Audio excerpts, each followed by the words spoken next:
Let's get started, shall we? Attend, O reader, our tale of wonder. Welcome back to Paper Cuts, everybody, where this week we are continuing by author permission Wheelers by Matt Stevens. If you didn't catch us last time, uh, we we are following the tale of our main character Dana, who found herself really just getting crushed under the weight of her corporate entity that calls itself a city. The city would charge you for absolutely everything, and its intellectual property has been extended to such a degree that you're not allowed to plant seeds because all of their genome are copyrighted, for example. And eventually, the world there has just become too much for her, and so she grasps gratefully onto the offer of her brother to go out into the wastes and live there, only to find that, surprise, the wastes are not as wasteful as the corporate government would have suggested initially. Unfortunately for Dana, she also has to struggle with the decision whether she wishes to report the Wheelers, report the people living in the waste to the corporate city and get a huge bonus when she returns to the city, or whether she just wants to try to live with these people. Most recently, we left off here. Dana and her brother and a few other people managed to make it to Xanadu. Xanadu being a huge settlement of these people who live in the wastes, and it's all built up to be as sustainable as is feasibly possible. They have a giant solar collector. Essentially, they have a fleet of RVs that they've built that live out in the wastes, mostly self-sustainably. But when they return to Xanadu, they can take the solar panels off the top of them, and they're all polished to form a big solar concentrator in the side of a cliff. And so we have just arrived at Xanadu, or yeah, we're actually about to leave Xanadu. Fun fact: we made it to Xanadu, and we spent a very interesting night. Uh, let's return to our story, shall we? If you want any further detail, there's the most recent episode of the show. I promise you will enjoy Wheelers for this. It's a great story. So if you've missed any, I heartily suggest going back and catching up. Let's get started, shall we? They stayed at Xanadu for another day. More loads of metal from the junkyard were shipped in, and Dana saw larger vehicles for the first time, carrying huge cargo. They don't run on batteries. Yeah, there are other ways. Batteries, methane, some of them are even steam powered. Slow, but strong. He pulled out his device and turned it to Freya. Alright, let's figure out the manifest. Some of us will have to take this salvage to the projects along the coastline, some of us deeper inland. Freya nodded. Yeah, it's gonna be a question of hauling weight more than anything else. We can both hook up trailers to our rigs, but you've already got a passenger and a workshop. Dean nodded. It's all math. We have a certain tonnage of cargo, our rigs can carry a certain amount of weight for a certain distance between charging. Dana tuned it out and looked at the area around Xanadu Station. Everyone was leaving, driving off in different directions, most of them hauling trailers piled with metal parts. She'd seen the workshops turning salvage into parts and components, the kind of thing she was only starting to understand. She hadn't even noticed that she was traveling the whole assembly line. The scrapyard provided metals and feedstock. Marco's family and others were the workforce that would print or hand make components. Then her brother and the Wheelers would deliver them to places like Xanadu for use. This is what Crawley wanted me to watch for, she thought. He doesn't care about the people. He cares about their industry. Except their industry and their people are the same thing. Crawley's looking for a factory like the ones we have in the city. Instead, it's distributed, spread in 100 places. What do I do? She argued with herself. I told Crawley I wouldn't sell out my brother or put him in danger. He agreed. He only wanted to know about their ability to reach the city, except Freya came right up to the windbreaks, and my brother apparently sent the balloon. How does this affect the timetable on 451? Freya asked. Her voice had dropped suddenly, her shoulders hunched. Freya was suddenly discussing a secret with Dean, something the other Wheelers didn't know about. And given that they were so open about sharing everything they had, Dana found herself straining to hear more when she saw Banner coming over. He looked worried. Dean and Banner had a quick, quiet conference, and Dana felt a thrill go through her when they both spun to look in her direction. Freya noticed too and moved a little closer to Dana, letting her know she wasn't surrounded. Dean spoke as they came over. Banner and I don't think the drone explosion was an accident. Why not? Freya asked. Dean tossed over his device, and Dana caught it automatically. The screen was set to the news feed from the city. How can you even receive this from so far past the red line? I thought the city and the Wheelers used entirely different operating systems. Do you really want to know? Freya asked. Even as Freya spoke, Dana suddenly remembered that she had phoned her brother from the shelter. He'd been in range for a conversation. Now that she knew how far the Wheelers traveled, she no longer thought it was because he was close. The Wheelers were organized enough that they could get to the city any time they wanted. No, don't tell me anything, Dana said without hesitation, and gave her attention to the broadcast. The sight of Crawley made her blood run cold, given she'd just been thinking about his commands. Seeing him again was a reminder that he knew her name. If she ever went back to the city, she might have to give him an answer. What's going on? Crawley's running for office, Banner said darkly. The worst thing that could happen to us is the Fringer Chief getting control of everything, Freya added as she watched some of the news herself. She never saw him at the edge of the city, Dana thought wildly. She saw a lie. Why did Crawley come to me personally? He could have said any... Excuse me, something just fell over. Did you guys see what just fell over? Hang on. One more. Ah. That's what it was. The hard drive bags. Excuse me, I need to put this back where it was. Problem with that plan is I don't remember where it was. That will do for now. I'll fix it later. Anyway. Where was I? Crawley... why did Crawley come to me personally? He could have sent any number of people to talk to me. Why did he come himself? Since when do you worry about the city coming after you? Dana asked casually, genuinely surprised at their worry. They've been talking trash about you for as long as I can remember. They can say whatever they want about us, Banner said flatly. Every now and then they get some traction out of hunting down ferals because they want to show off how strong they are. What's the easiest way for our new leader to appear strong? Dana didn't even have to think about it. Blow something up? Preferably something they don't need and something that can't shoot back. So there's some reason to be concerned about the city-states when an election rolls around, but for the most part they can't even find us, and Dana swiftly realized. That's why you freaked about the blast of the junkyard. You think it's the escalation of all the rhetoric? She glanced back at the screen. You might be right. That got Dean's attention in a hurry. Why? What have you heard? He was suddenly so intense about it that she knew confessing Crawley's meeting with her at the city limits would be a bad move. I heard some things that... She thought for a moment. What's the most plausible here? At the shelter. I didn't realize it at the time, but the people most likely to go past the red line are the ones in places like that. Yourself included.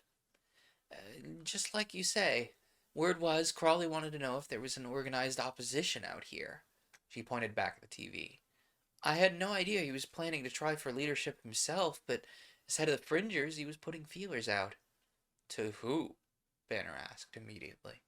Dana stared him down, half convinced he'd be able to hear her heart pounding. The rumor was he was looking for whoever had sent a launch over the city walls. If they could sneak it in an attack that way, he'd have to target them in return. Banner glanced swiftly at Dean, then lowered his eyes to the floor.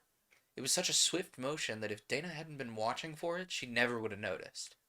So, Banner knows that my brother sent the weather balloon. Is he in on it? What is it anyway? Freya said it was just an antennae. Anyway, it means that we made the right choice getting away from Miller's yard, Freya said swiftly. If there was a deliberate attack, then Crawley getting elected means there could be more. If he wins, he's the head Fringer. Most feared and hated man in the city, right? Banner put in. Depends. The election's mostly a formality. The city votes, and then a few weeks after the election, the leadership calls no confidence and replaces the winner with their choice. It happens every year. And what are the odds that the head fringer might be able to make trouble for people trying to vote against him? Choices are for rich people, Dana said, blandly, not really concerned. Not like it makes a difference anyway. They stared at her again. What? What is it? What do I say to make you look at me like that? Banner waited until everyone was asleep and returned to his rig, putting his codes in again. Waker, I apologize for the hour. You've never contacted me off schedule before, Waker agreed. Is there something wrong? There's been a development. I believe the city might be preparing a further offensive. There's an election going on, and the likely winner has a history of opposition to us. Combined with the explosions, as well as a few other things, I think the stalemate might be ending at last, Banner said seriously. Waker took that in. Give me an order. How hard would it be to prepare a defense against drones? Hard to say. We've never had any luck accessing the static networks. They use completely different encryption to us. Banner nodded. I'll get you a city-made device. Won't be Fringer level, but it might give you something. Dana realized she wasn't the only newcomer. Most of the lessons were for younger people, but there were a few adults. The way they looked at her city clothes made it obvious they recognized her as one of them, and she listened while some of those city escapees told their stories, even if she hadn't shared her own. They weren't from her city. She'd known, vaguely, that there were other towns that thrived in the same way her home did, but she'd never met anyone from any of them. Dana avoided those people between classes. It was clear that none of them were planning to go back, but she did want to be less helpless, so she sat in on the lessons, and the Wheelers were only too eager to share. They stayed at Xanadu for days. People were leaving, off on whatever tasks they were performing, while the others stayed to continue the lessons. Dean noticed his sister was silent during the night, staring into her notes carefully. Her notebook was almost full after everything she'd scribbled down that day, lit by a kinetic lantern. You still journal everything you think, huh? Dana pulled her head in the air. Dana pulled her head in a bit, not even looking up. After you left, I took a job in the archives, transcribing old speeches and such. I got really good at shorthand.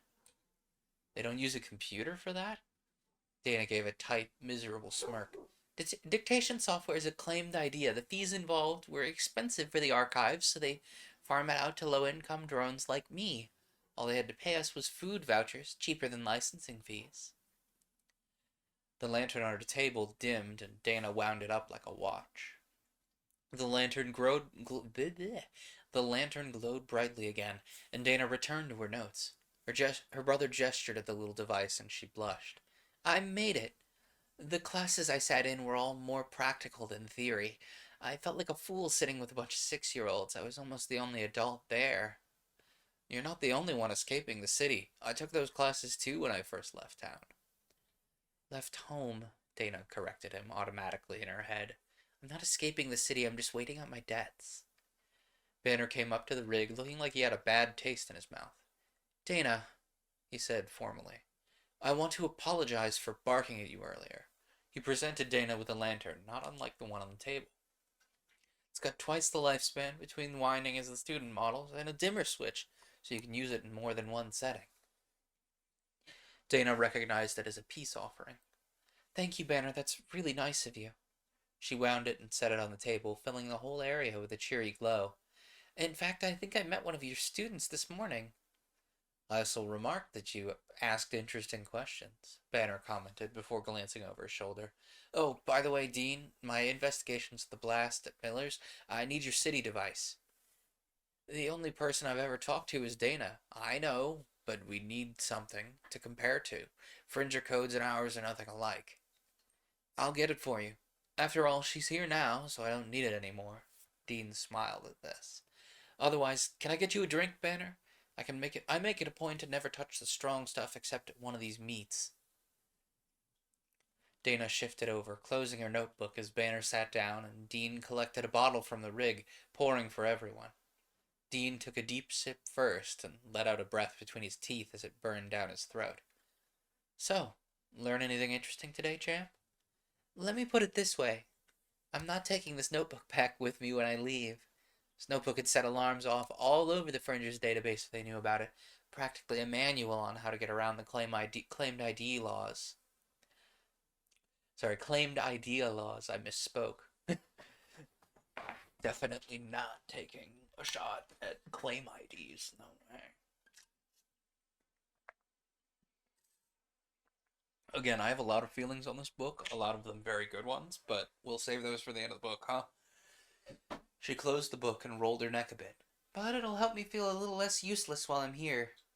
But what did you think? Dean gave her that maddening smile again.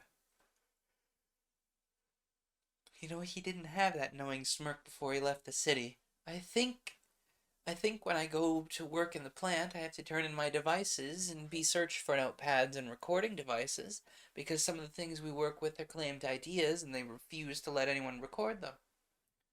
And how does that compare to a life where a good idea is shared with as many people as possible? Banner asked suddenly, and for the first time, Dana felt like he was genuinely interested in hearing what she said. Dana was silent a moment, mulling that over. I haven't seen anyone make a credit transfer since I left town. Can't really work, can it? No, the barter system still works fine, sis, even before money existed. Dean offered as Freya came over and slid in beside him, arm going around his waist. It's in everyone. It's in everyone's interest that everyone out here has protection from the elements, food and water, certain standard of living. Does it strike you that in a place where people can't get food to eat and clothes to wear, they'll turn to crime rather than starve? Of course it does. The prisons and the shelters are the biggest source of work parties in the city. Dana nodded as though she'd just told her the sun would come up. You only have to pay them in food, and even then, just enough they can work. Freya blinked.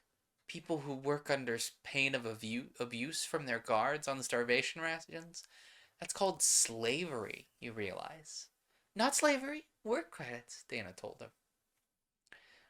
Banner was staring at her. What's the difference? Slavery is illegal. Work credits aren't. How else can people pay off their infringements? Dana said blithely. The city needs laborers, and where else would we get them? Freya stared at her. And you're okay with that? Well, nobody is, but it's your own fault if you can't keep up with the fees. Everyone stared at her at this. Even Banner looked so sorry for her in that moment. She blinked. What? She demanded defensively. Banner gave Dean a look. That's your problem, he said shortly, and threw back his drink, heading off. Dana felt the barbs hit her, but he wasn't angry anymore. He was disgusted. He stalked off a bit and then turned back to glance at Dana. This is how statics tell you to think, isn't it? How can you expect people to live like that? For that matter, how do you expect to keep living like that?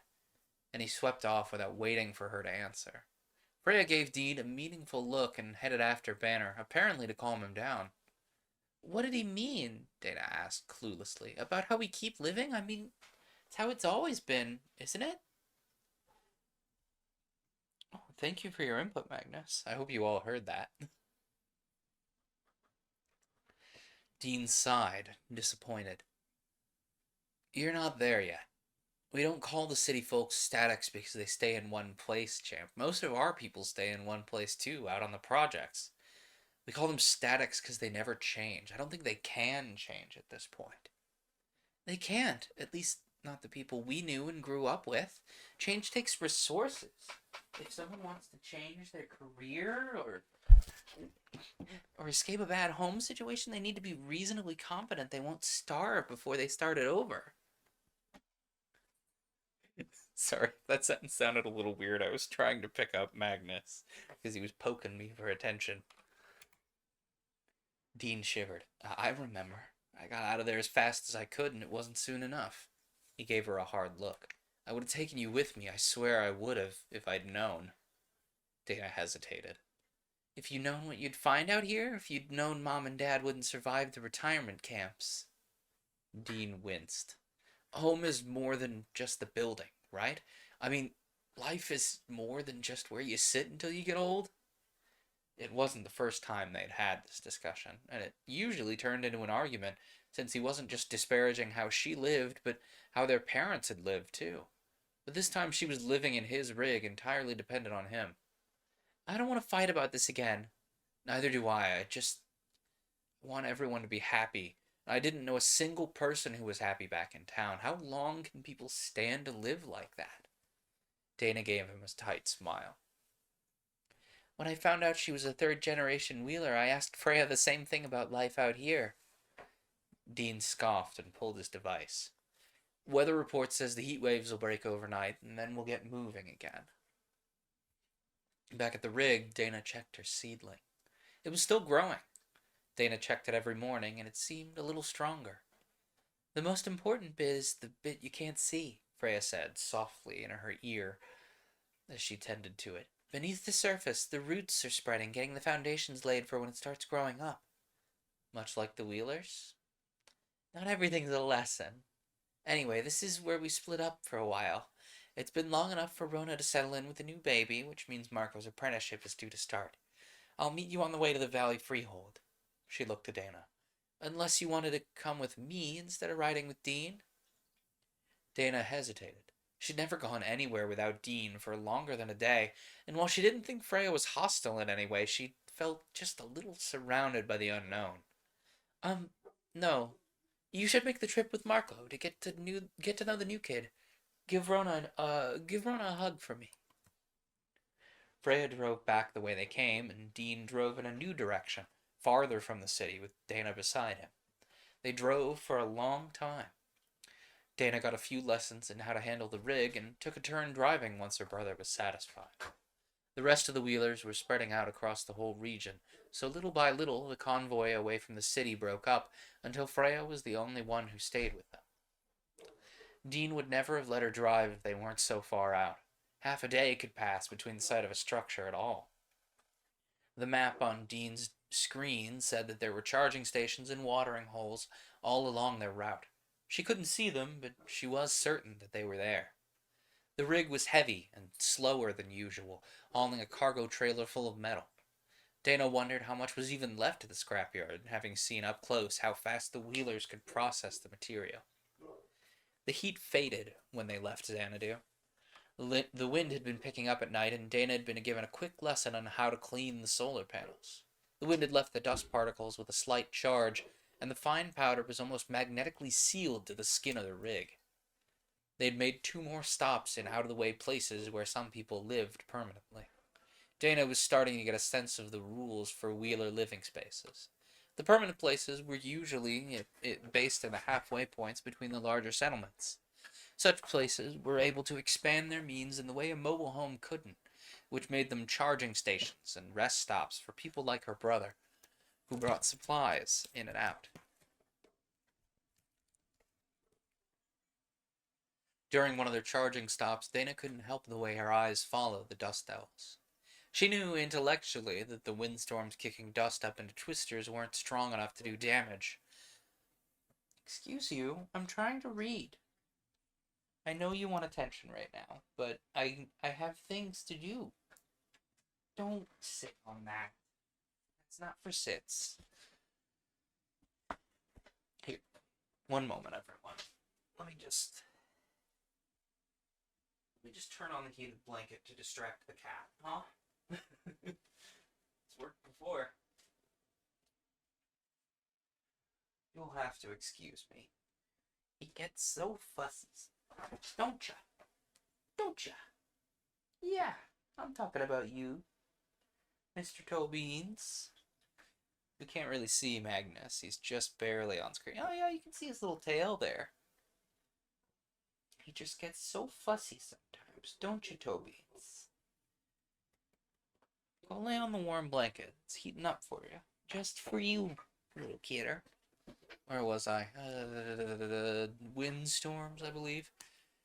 She knew intellectually that the windstorms kicking dust up into the twisters weren't strong enough to do her damage. She could walk through them if she put her head down, but the city was always in the shadow of a windstorm.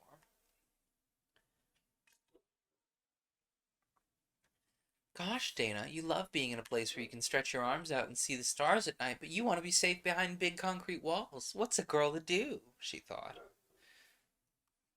The comm buzzed. Dana, are you there? Dana left the charging tower and went to the driver's side window, reaching in to collect the handset. Morris, that you? Are you anywhere near the eastern freeholds? Dean put a hand out, hurrying over. Tell him the truth, but don't tell him where... Dean put a hand out, hurrying over. Tell him the truth, but don't tell him where we are. Dana nodded. No, nowhere near there. Why? There's been an accident. Windstorm overturned a convoy. I wanted to make sure you weren't part of it since... Okay, that's a lie. I wanted to talk to you, since I'm going to be busy for a while. I'll be patching the injured and teaching people a bit about physical therapy. So if you want to get in touch, you'll have to be somewhere in range of the East Freeholds. Dean gave her another maddening smirk until he saw the look on his sister's face. Dean sighed and took the comm from her. Morris, this is Dean. I haven't set Dana up with an account on our network yet. She didn't have anyone to email with until now. I'll set it up for her next stop. Thanks, Dean. They made a little more small talk and then disconnected. Dean was silent for half a heartbeat before he sang out, Dana's in love. Dana's in love. Magnus Redbone had remained at Xanadu, with nowhere else to go. The other Wheelers were trying to find him a more permanent setup with one of the freeholds, but as weeks passed and leads suddenly started getting delayed, Magnus wondered if they were trying to keep them in place for a reason. When Banner asked to meet with him in private, he knew for sure. What is this? Magnus demanded, scared. I thought the thing I loved about the Arcadians was that they didn't need violence to make their way. Has anyone been violent with you? Banner challenged. I've seen the Fringers work. He paused and corrected himself. Well, I've seen what's left when they're done with them. Have we treated you that way? Not yet. So, you're looking for a good home, yes? Finally found a world where hunger isn't a motive. People appreciate you for wanting to help? Magnus nodded, cagey. Except when you got out here, the people you landed with were promptly blown up. Banner pulled out a huge hip flask and poured a drink for both of them. If it's not too late to say it, I'm sorry for your loss. They were friends. Been trying to convince me to go feral for a while. He looked down. Then they were gone. I had nowhere to go. Given to understand that the Fringers will pay for information, like locations and infrastructure, people out here, even to returning refugees. Magnus's face changed as he suddenly understood. I'm not going back. No way. Whatever misinformation... No way. Whatever misinformation you want to give the Fringers, find someone else to take it. Banner hid his reaction behind the sip he took. He was fishing to see if Magnus was inclined to go back on his own, but this was even better. It'd be a reasonable reaction, fleeing back to the world you know when your home suddenly became dangerous. Believe me, Sheriff, Xanadu is paradise compared to the city. At least it is for me. I'll earn my keep, I don't know where to go next. The people I do know are all... Banner nodded, satisfied, but he didn't let it show. He poured them another drink. Well, we should talk. I'm sure I can get you situated at a freehold somewhere. Maybe families, if you were looking to settle. As they drank, Banner sent Waker a message, keeping his device out of view. Magnus Redbone isn't likely. He only had contacts for Millers killed in the strike. He is deathly afraid that we're sending him home. Spy would wait until he left the target area. The message came back when Magnus was tipsy from the moonshine. Cross-checking all newcomers and city contacts. Not many refugees still on the move. They were so far past the red line that Dana couldn't see it on the map anymore. Further from the city than anyone she ever knew had been. And yet, the further they went, the more life there seemed to be. Dana could see bushes, scrub grass, the occasional tree even. She'd never seen a tree in person before. Her eyes were glued to them one by one while Dean drove past.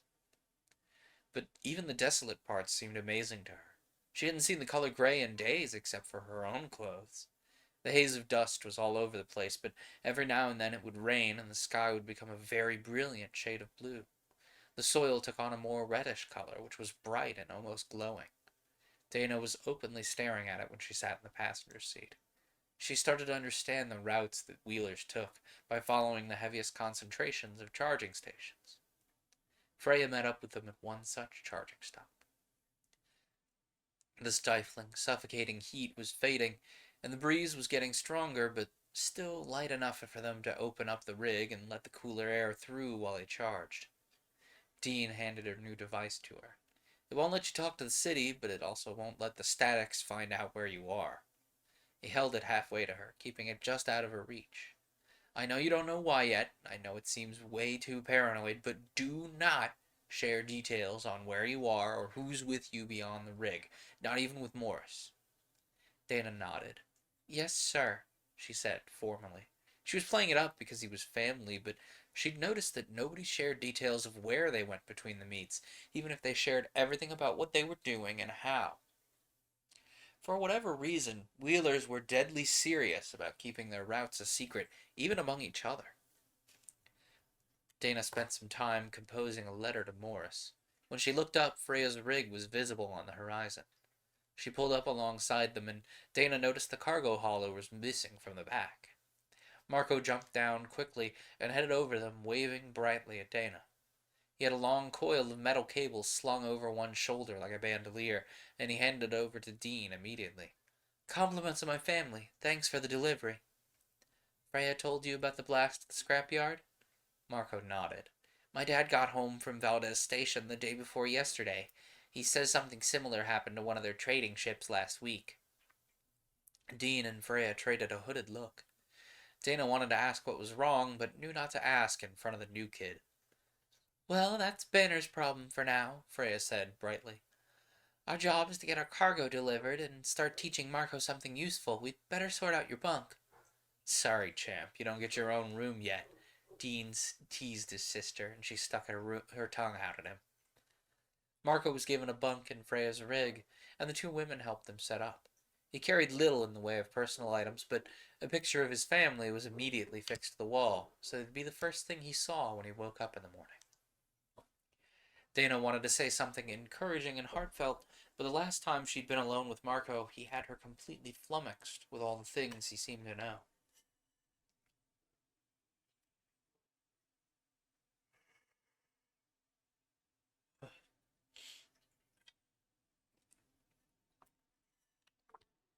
Why does he call you champ? Marco asked suddenly. Dana chuckled, glad to have something to talk about. It's an old nickname from back when we were kids. When I was about 5 years old, I had a toy puppy. The kind that could do tricks. We couldn't afford a real pet, of course, but Dean, who was 7 at the time, he figured out how to rig the learning software so the pup could learn my routine. Charged overnight, so it was waiting for me when I woke up in the morning. It barked and jumped around when I came home, like a real dog would. Freya smiled. That's sweet. Dana rolled her eyes. Yeah, but a year later the toy broke down. They all do at some point. It's how they keep repeat business. I was 6 years old, crying my eyes out. My brother tells me he can fix it. So he's going at it like a mad scientist with a bunch of homemade tools. Then he comes back and tells me it's done. My puppy comes running into the room and jumps up at me. I was overjoyed. It was the closest I'd get to a real dog, and my brother just brought him back from the dead. She took a breath.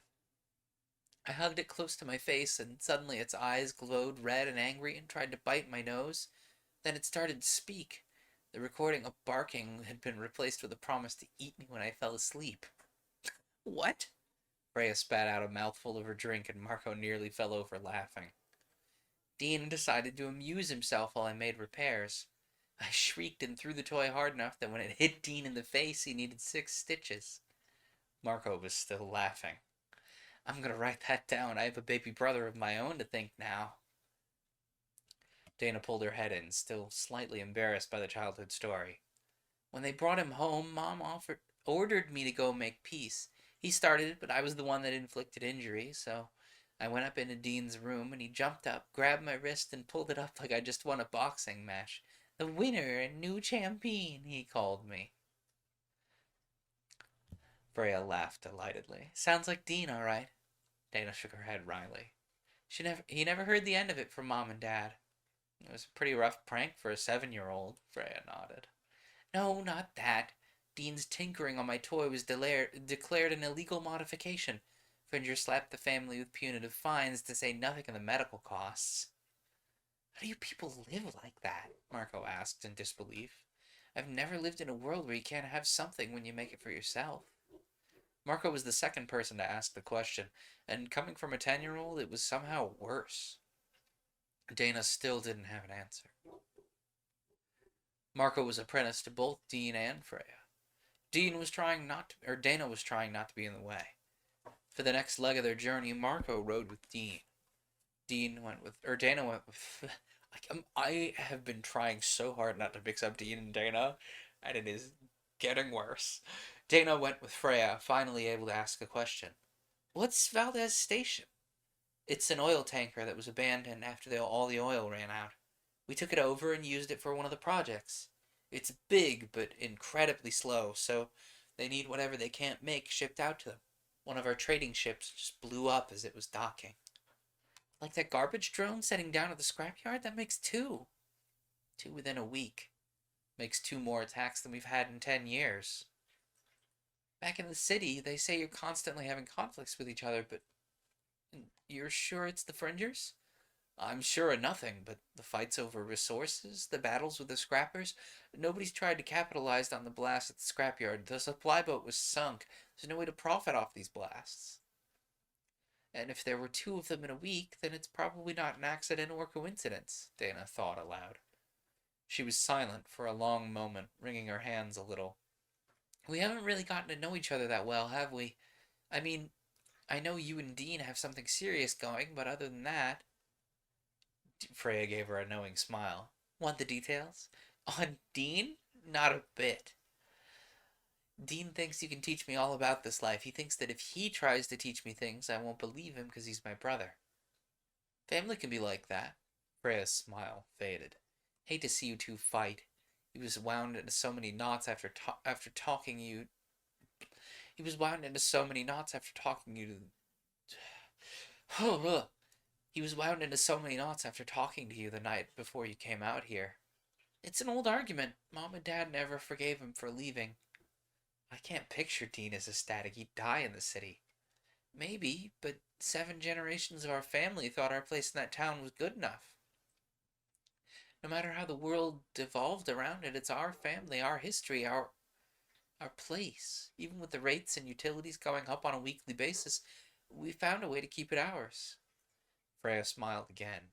Even you, who saw the family split over the Wheeler life, were willing to do it for a year if it meant keeping the house.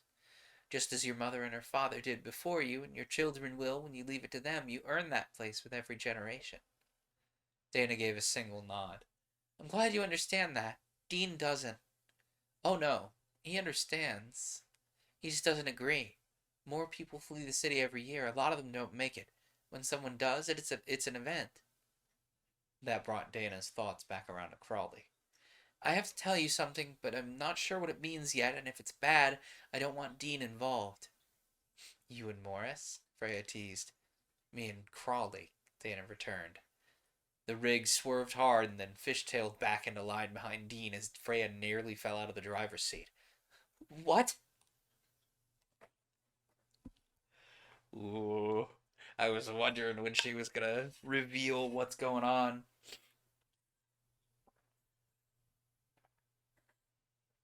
She's gotta fess up sometime, and I guess sometime is now.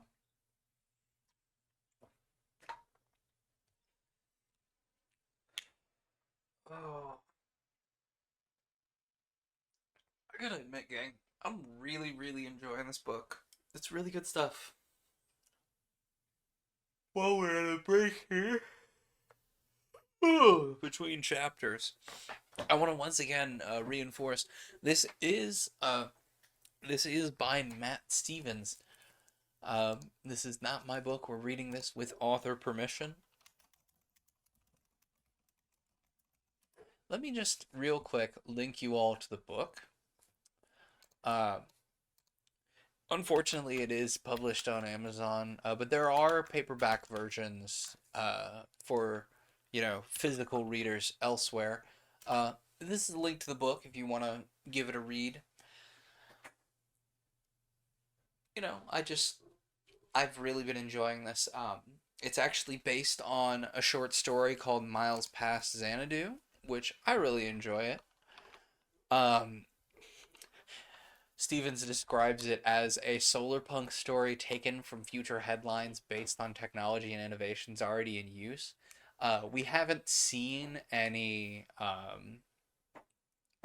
footnotes this evening, but last time we saw a couple footnotes, uh, which is I'm really glad that that survived into the full story because the short story this was based on had like actual like cited articles and everything. It's really good. I really enjoy it. I think they're both worth a read, honestly. I'm also gonna link you guys the short story. It's really enjoyable. Uh,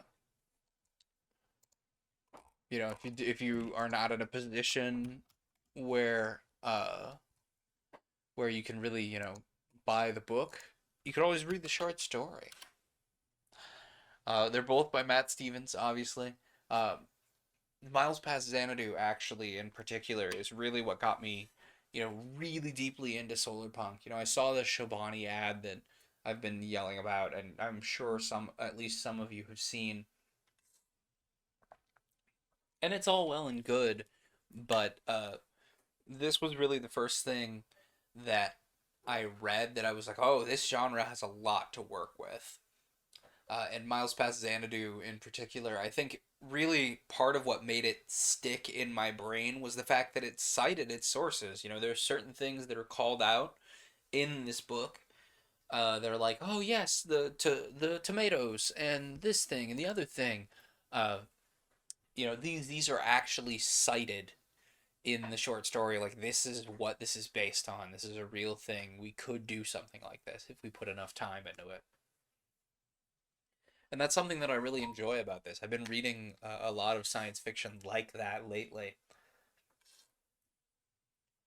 where you can really tell that the author either wants to cite sources really badly, or it specifically had like certain scientific sources in mind while writing something. It's very satisfying to think about. And I think it works really, really well for solar punk in particular. A core principle of solar punk fiction is let the infrastructure be a main character. And so when the infrastructure is a main character, it has to be really fleshed out. You have to think about, okay, they're doing this to get electricity, right? How does that shape their world? Like for the case of the Wheelers in particular, they depend pretty thoroughly on solar energy because there's a lot of solar energy coming down into the wastes. So how does that change the way they approach things? Well, they have solar panels on everything that they can manage to stick them on. They have easily cyclable batteries in order to make full use of all that solar energy. Another short story I was reading, oh man, what was it called? Uh, Under the Northern Lights. They specifically talk about this. I think it's called like derm weave or something like that, where it's essentially the motion of a piece of fabric as you wear it generates electricity, which is a real technology they have, proof of concepts for. And so this person took that and expanded it into like, oh, what if we made sails out of this? What if we made airship canopies out of this? What would that look like? How does that change the way people approach the world? What if we were allowed to use computer vision in farming without regard for how much you have to pay the copyright holder? That kind of thing. That's something that I really, really, I find very satisfying about solar punk. It's something that other genres have done, but knowing that it is being used in a way to illustrate ways that we could improve our own day-to-day life is very, very satisfying to me. Anyway, I could carry on. I perhaps even might, but let's read more of the book first, shall we? Let's dive into chapter 4. Dana told Freya all about the day she left the city, the fact that Crawley met her at the edge and made her an offer, the information he was looking for, and the radio. I know they can listen through their long-range comms, so I pulled the battery as soon as I got the chance. Dana finished her story. After getting a few lessons at the meet, I took it apart to check for a backup power source.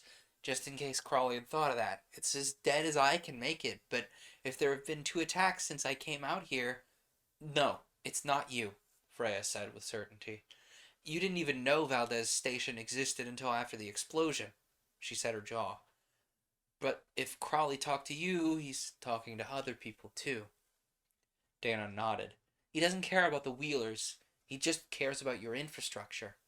You've seen enough to know that's the same thing. Our infrastructure's nothing like the city has. In town, everything's close together. Out here, everything's miles apart. So, if someone wanted to start a war, the city would have a harder time fighting back, right? Dana guessed. That's because I'm betting that's how Crawley's approaching this. Why do you even think we're interested in a war? We haven't anything to do with the statics for a full generation, save the ones that go past the red line.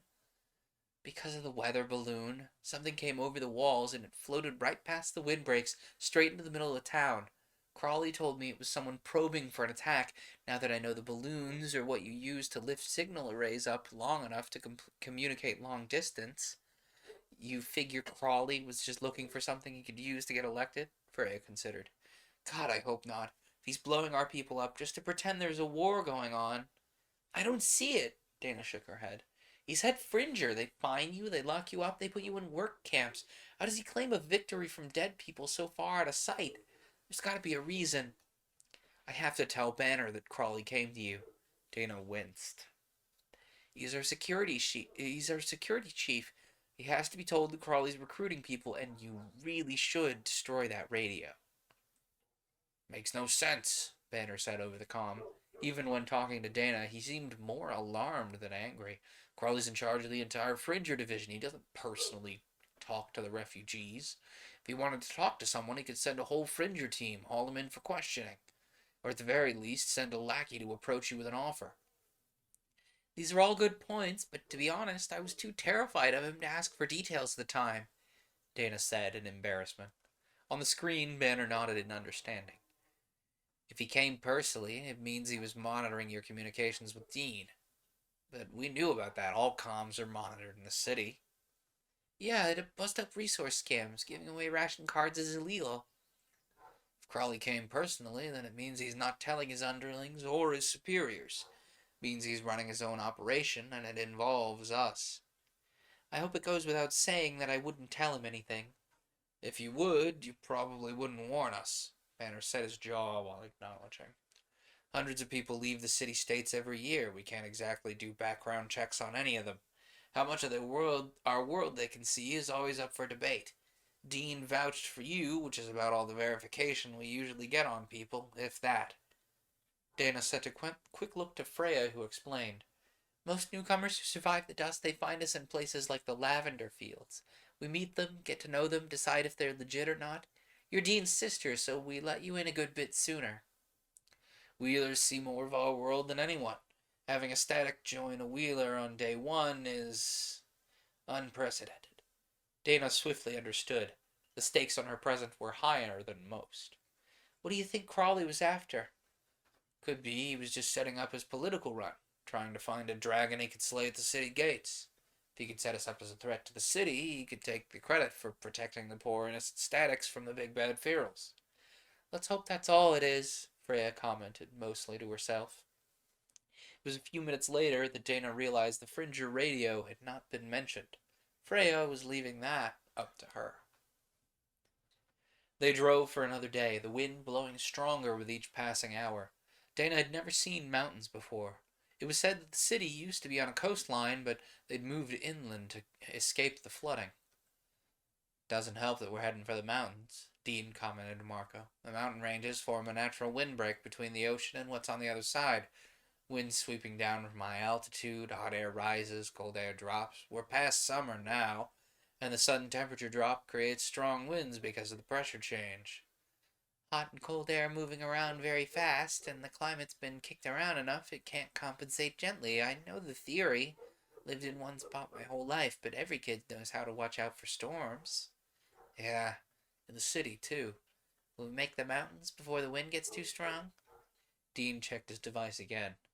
We'll have to batten down overnight. The wind was getting worse as the sun set, made stronger by the cooling temperatures.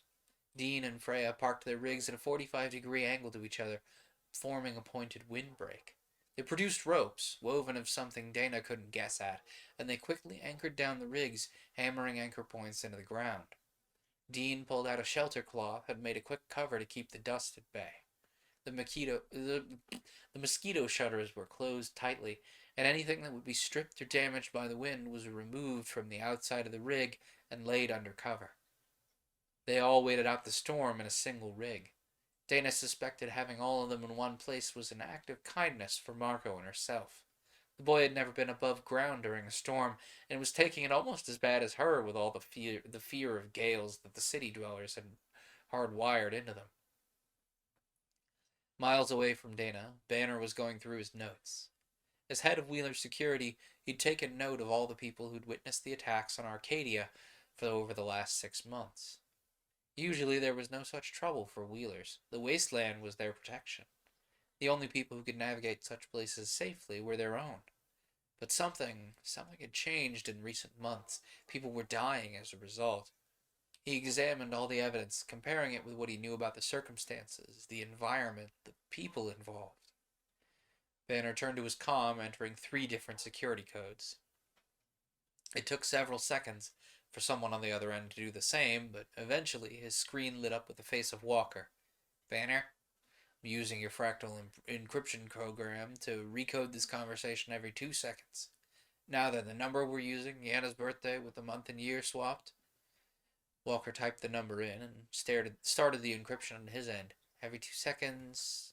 Mark? I believe the Fringers have figured out our intentions with Project 451. There have been only 4 attacks on Arcadia. There have been 4 attacks on Arcadia in the last 6 months. Our people only know about 2 because the others left no survivors. You think it's connected to 451? Hard to tell. Materials for our test balloon were all sourced from Miller's scrapyard. It was the first hit. If they could trace the metal we used forensically, they'd be able to identify the source. But the other attacks, they've got me worried. Me too. The ship keeps moving, so do your Wheelers. Project site like a scrapyard's one thing, but locating the Valdez, that takes more than luck. That takes intel. I've run the possibilities 4 times. It's the only option. Someone on the ground was ranging the targets, either for drone strike or for sabotage. You got my report on what happened to the boats then? I did. Thanks for sending me the data so quickly. This chemical analysis of the explosives, the Fringers would never expect us to have that kind of forensic ability. Most places wouldn't. Valdez has more chemical and engineering equipment than any other project on the board. Mind if I ask how much difference it made? Your breakdown of the explosive allowed me to identify the source.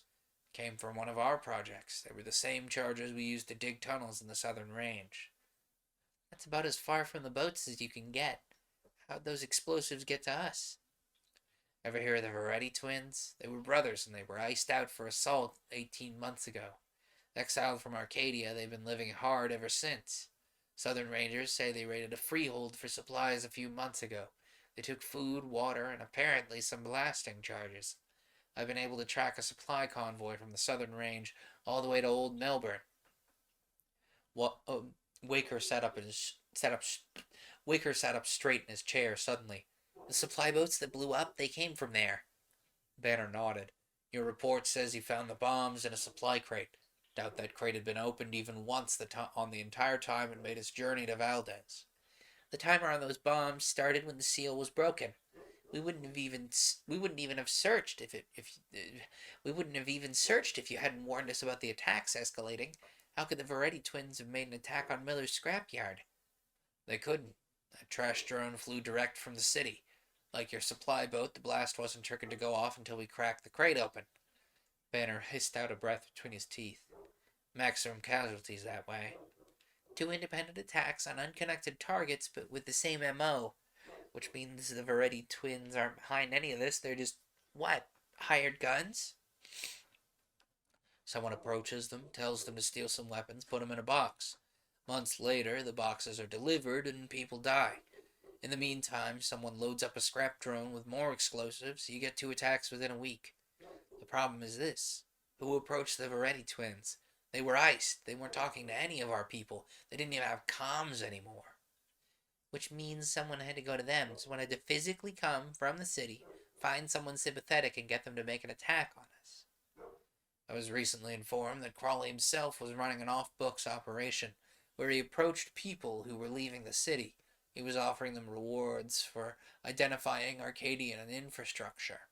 The Fringers have someone in our ranks, someone who could tell them where to find their targets, someone who could approach people and buy them off. Or where to send their next drone fleet for attack. That's what's going to be next, you know. I do. Hence the call. I need an update on your drone defense. Going slow. You understand I can't exactly hack the Fringer network from here. It wasn't you want a cyber weapon. Those are usually offensive, not defensive. Somewhere in our ranks is a spy. They're reporting to the city. Means somewhere out there is a radio or a comm that's tied to a Fringer network.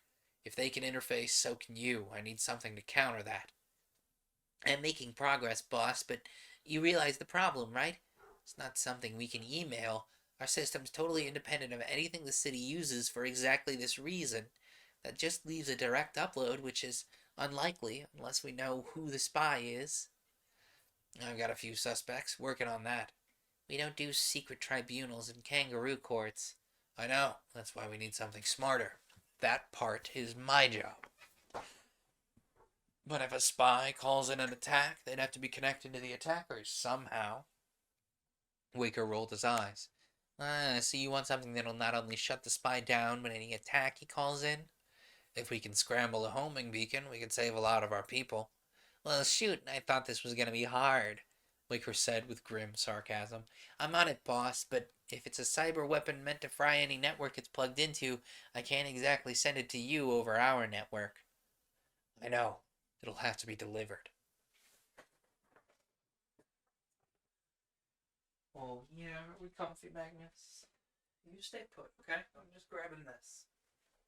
Just need a little lumbar support. Doot.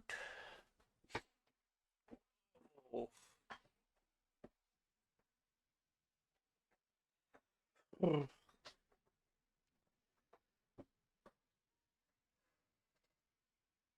Oh, spent a little too much time in the chair this week, gang. I might have to stand up at some point.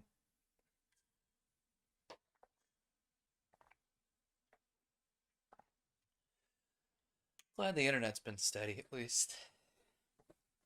Anyway, they moved on when the storm broke. Dean was checking the weather constantly. Marco rose up front, eyes plastered to the view.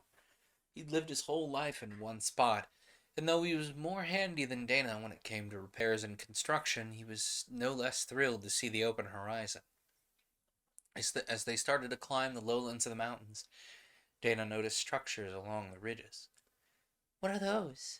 Wind traps, Freya reported. When we come back this way, we may end up making some more.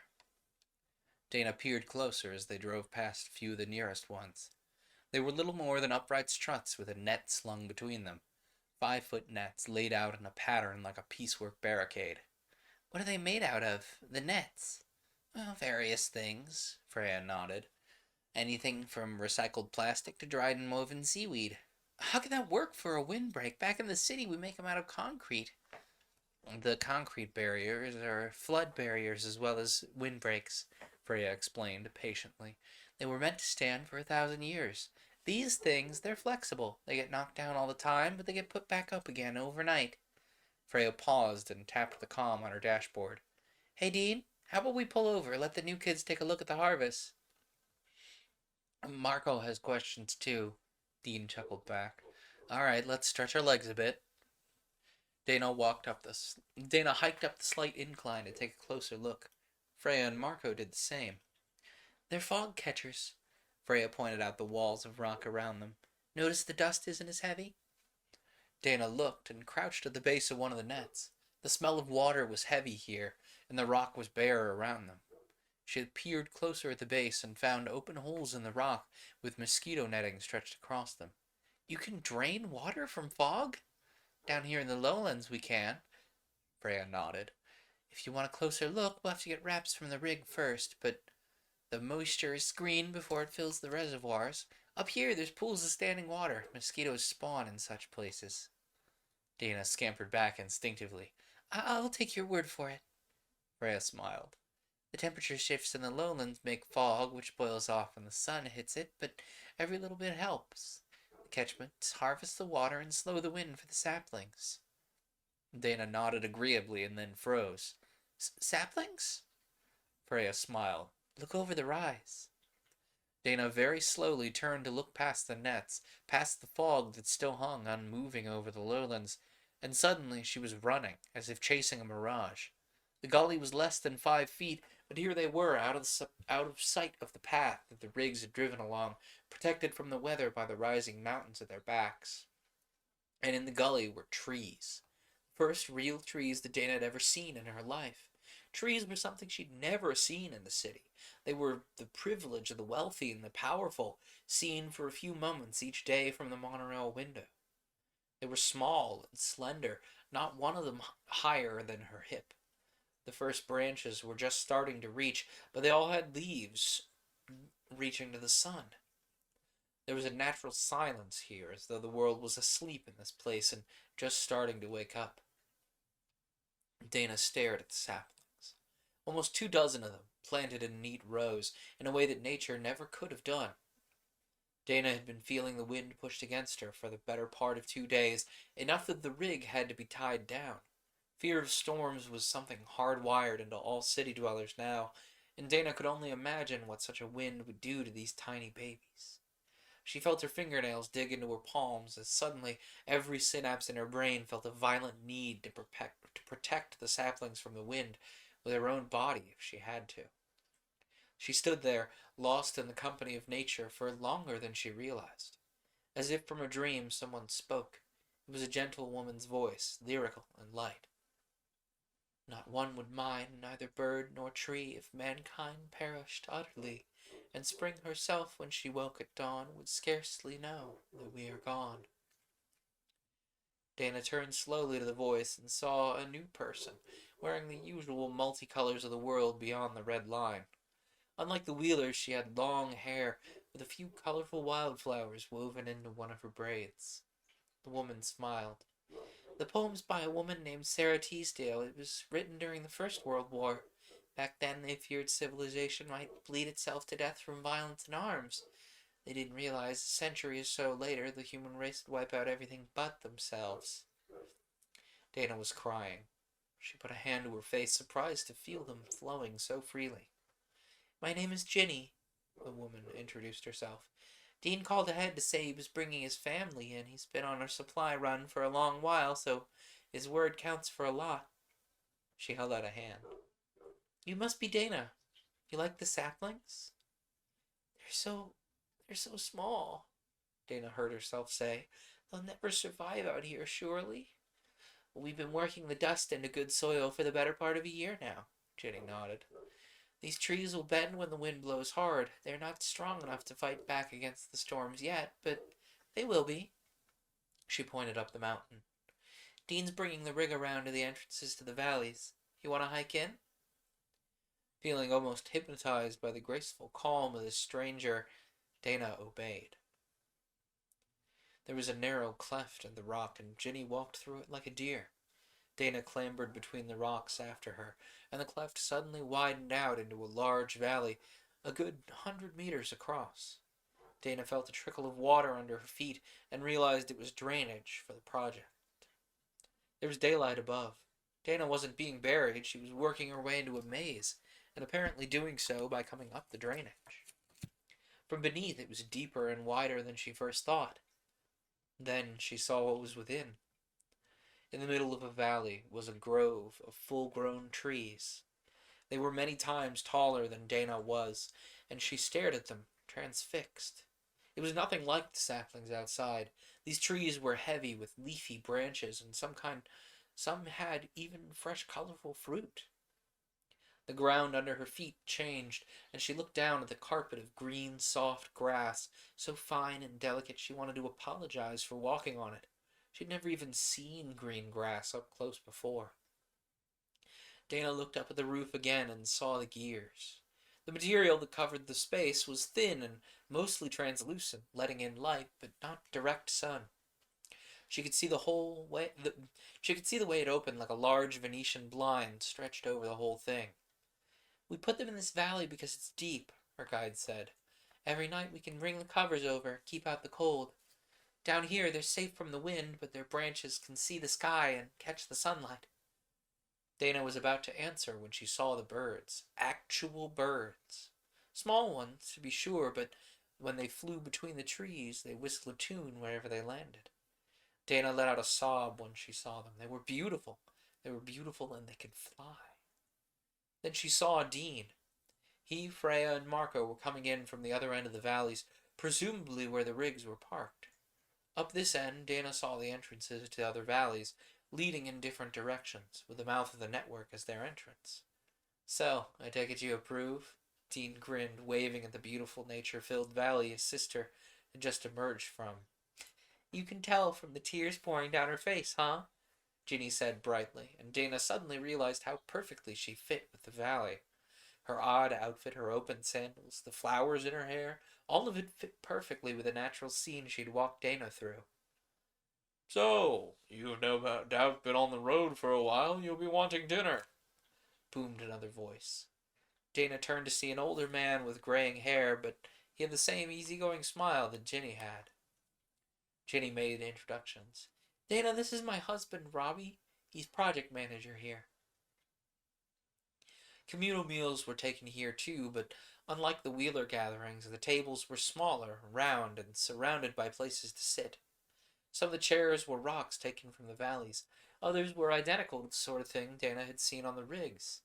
But Dana barely looked at the seats when she saw the food laid out on every table.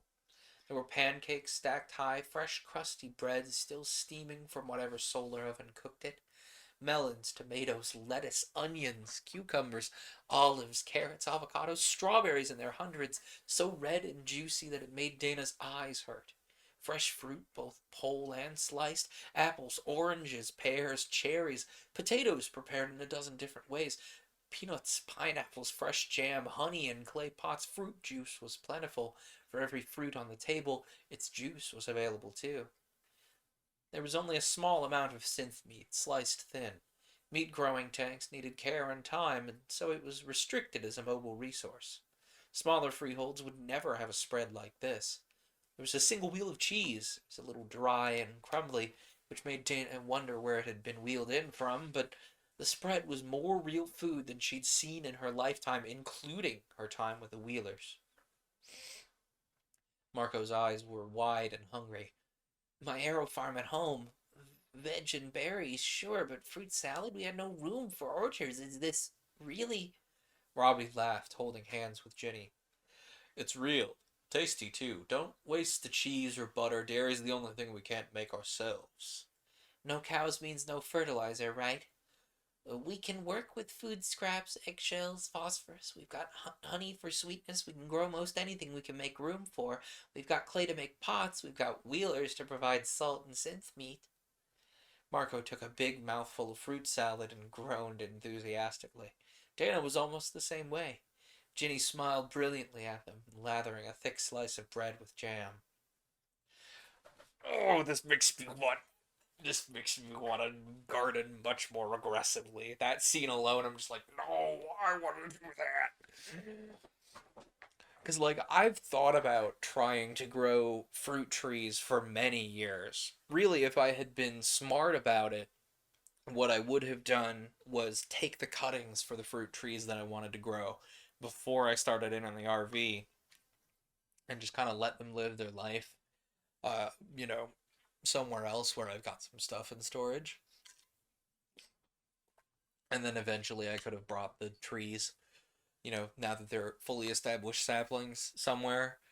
Oh man, I gotta get digging on what the climate around here, when I can plant things. I've got a few stray bits and pieces that I think will work really great for just, throwing some seeds in and growing some things. But I need to research because I'm in a completely different climate than I'm used to gardening in. It's they don't have winter where I'm at now. In comparison to where I grew up where it's, very aggressively winter.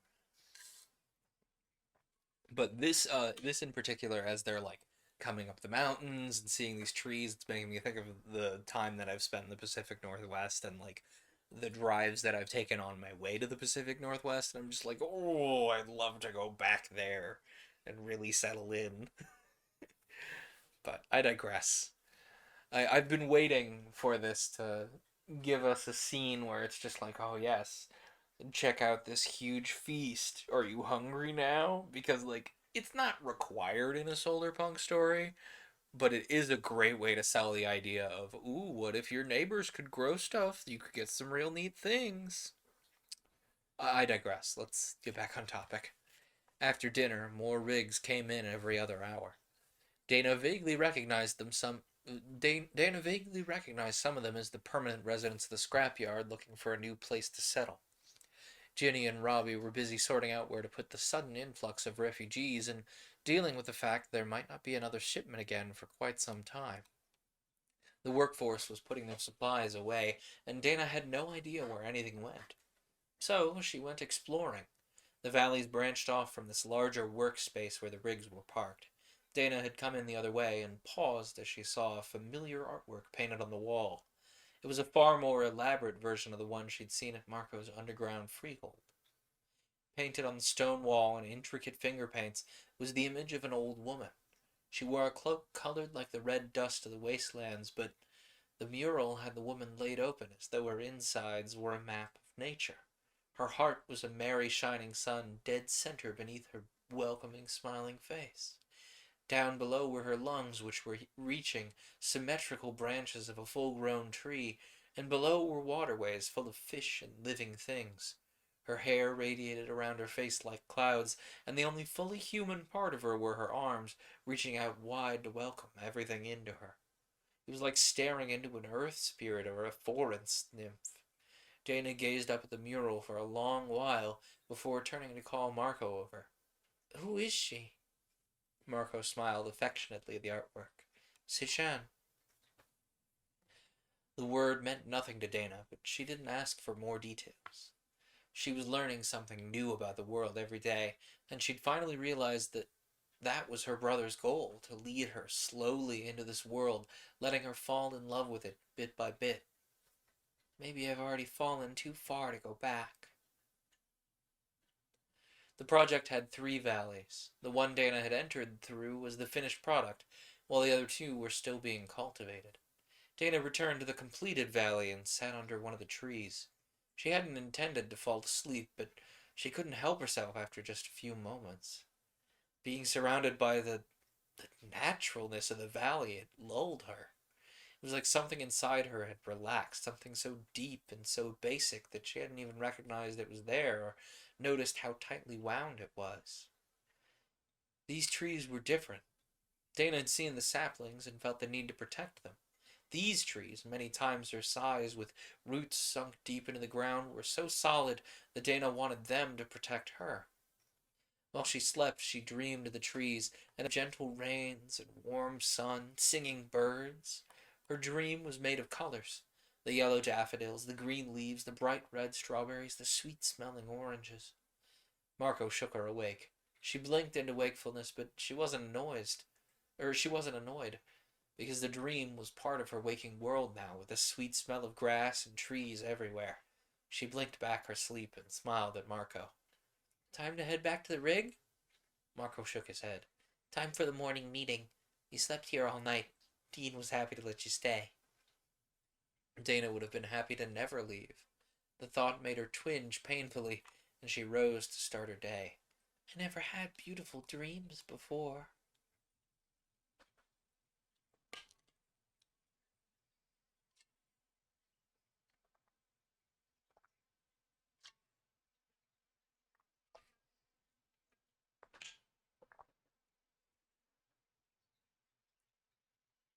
Chapter 5.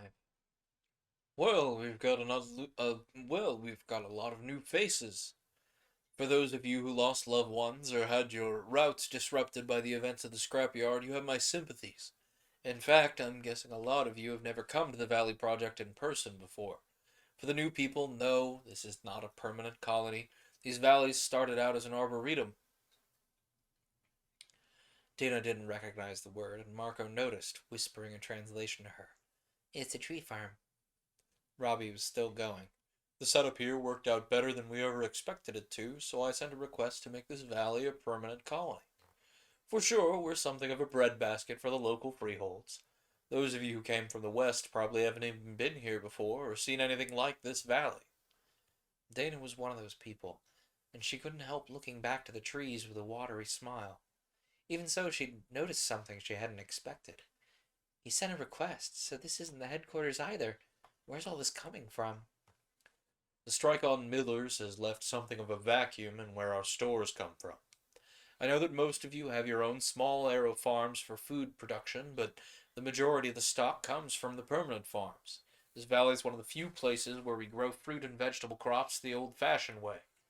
If we're going to take over the food production of Miller's scrapyard, then we've got to build larger aero farms. Seeds and water, yes, we've got. Pipes and materials involved, they have to come from you guys. What we need is to make this a viable permanent base. Dana noticed everyone sitting more at attention. They all recognized their instructions being delivered. So, to make this site a permanent fixture, we need three things we don't have already. First, we need security. The mountains already give us a lot of that, but we need a certain amount of concealment. Means we can't have convoys driving in and out constantly. There are several sites around the mountains we can use as drop points. We can grow food and leave it in one of those places for the wheelers to collect without having to come into the mountains themselves. Dana thought of the bunker she and Morris had hidden in during the summer. It had likely started out as one such supply point, a place to leave supplies for those who passed that way. Second thing we need is habitation. We've been living out of our rigs, plus a few people sleeping on grass. Don't get me wrong, I enjoy that as much as you do, but a permanent colony means a full-time workforce. We can feed them, we just need somewhere for them to live the rest of the time. Third and finally, we need infrastructure, Ginny finished. Right now, the only real moving parts in the place are the rooftop gears that we open and close to let the rain in or keep the heat out. Obviously, to make a permanent colony, we need more than that. Power generation, better waste management. I'm grateful to those that brought printers and feedstock, but the whole place is being run on the batteries in our rigs. That won't be enough. Marco tugged Dana's shoulder. That's us, he said, patting the cable he'd brought with him. He'd been wearing it looped across his chest for so long, Dana had almost forgotten that it was cargo. They'll need this soon when they get the turbine together. Is that what we're working on? Dana asked Ginny hopefully. No offense, but you two are the newest ones here. I want to see what you can do first, Ginny said gently. So first, we'll put you to work on the crushers. Dana looked at Marco, who shrugged. He had no idea what they were either. Ginny gestured for them to follow. We grow these trees in good soil, but that's hard to come by on the hard pan, so we make our own. Look behind you. Marco and Dana did so. At the other end of the warehouse was earth-moving equipment, sized for human operators. Jackhammers were easily identifiable, but there were other machines with rotors and blades on the front, cast in the usual patchwork of 3D printed casting and hand-fashioned metal parts. Ginny explained. It's not an easy thing to 3D print a machine that can crack stone, so instead we print parts and assemble something stronger than a 3D printer can make alone. Your shipment of refined metals delivered from Miller's yard? That's how we get earth movers. Robbie nodded and took up the tale. A good chomper can take a big rock and spit out gravel. That's what we start with when we're working on a new valley.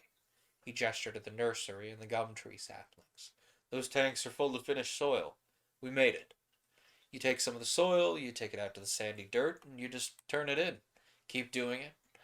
Well, we don't have enough to cover the whole world, but we have enough to breed big tubs of earthworms. For all the things the human race has ever achieved, we owe our existence to 6 inches of topsoil and regular rainwater. I'll show you that later. For now, we need at least 3 more crushers or we'll be here till old age. Earthworms do more to fix the world than we ever will. They're worth their weight in coffee. Earthworms and bees are trying madly to spread life. They've been doing so since the world began. We're essentially their apprentices. And if you had earth movers, you'd have more soil, which means more orchards, which means this place becomes a breadbasket for wheelers, Dana summed up. Marco nodded crisply. We're on it, boss. That quote about 6 inches of topsoil and regular rainwater, I've heard that one many a time. I I've said this a lot, but I grew up on a farm outside of a town of 100 people,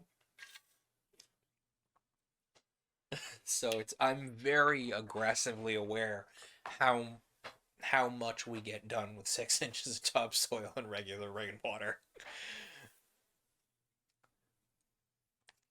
Marco and Dana were given one crusher to model from and spent a day building another. The metals were solid and refined and cut into vaguely useful shapes. For things like power feeds and control panels, the printers worked quickly. Dana lost herself in the work because for the first time since getting locked out of her house, she understood what she was doing and, more importantly, why she was doing it. I'm making room for more trees, beautiful, mighty trees. Marco went over to get food, and Dana barely noticed him go. He and Freya came over to join her a while later, carrying a tray. Dana had discarded her jacket and tied her hair back. She'd been working diligently with laser focus. Dana smelled the food, and her stomach roared. How long have I been sitting here? About 2 hours longer than the rest of us, Freya teased. We were only meant to work till dinner, remember? Well, yeah, I've never done this before. I want to get it right. Dana was already back to work. Freya was watching Dana critically, but with a smile. You seem happier. There was a moment during the windstorm the other day I thought you were going to tap out and go back to the city. Dana shivered just remembering it. The big storm's hardwired into our memory. I was actually part of a work party at the memorials just before I joined you out here. Freya shivered. None of us were even born yet. You ever been in a big storm, Marco? Not just to have one overhead, but actually been out in one? Marco shook his head. We live underground to protect from the sun. It protects from the wind, too. Mm. That one massive storm broke every record in the book, just did not stop for months. My grandfather was about your age, and he remembered every detail of it. When it passed, the damage was done. The big storm was a natural disaster so big, so widespread, they just couldn't rebuild. So they gave power generation over to anyone who could still generate a little bit of light or heat in the darkness, and the powers that be had to find other things to monopolize. Freya nodded like she was giving her apprentice a history lesson. They couldn't control the power of water, so they took over everything else. Infringement on those claims had become the largest source of revenue the city fathers had. It worked. They poured everything they took into generating windbreaks. They're still standing 3 generations later. City rebuilt them. Dana shuddered. The storms still come every year. Freya gave her a sideways look. Climate collapse almost took down all civilization, but it took down the climate, too. When the 5 or 6 megacities still standing survived, did you ever wonder what became of nature? To be honest, I never thought about it, Dana admitted. Until I saw the lavender you planted, or those trees, she thought. The crusher turned out well, so Ginny gave Dana permission to join work on the turbine the next day. In the morning, Dana joined a team of people who were carefully sewing together long strips of fine, smooth fabric. Dana had never felt such a material before. It was easily 5 times the size of any covering she'd ever seen. Even so, she was directed to hold the strips together precisely, while others worked at stitching them together. Once it was done, they broke for lunch, and Dana indulged in walking around barefoot on the grass for a while, when she noticed the leaders of the Valley Project in conference with Dean. Dana quietly found an unobtrusive spot and listened in on her brother, a skill she hadn't used since they were teenagers. Dean was bringing them up to date on the attack on the scrapyard.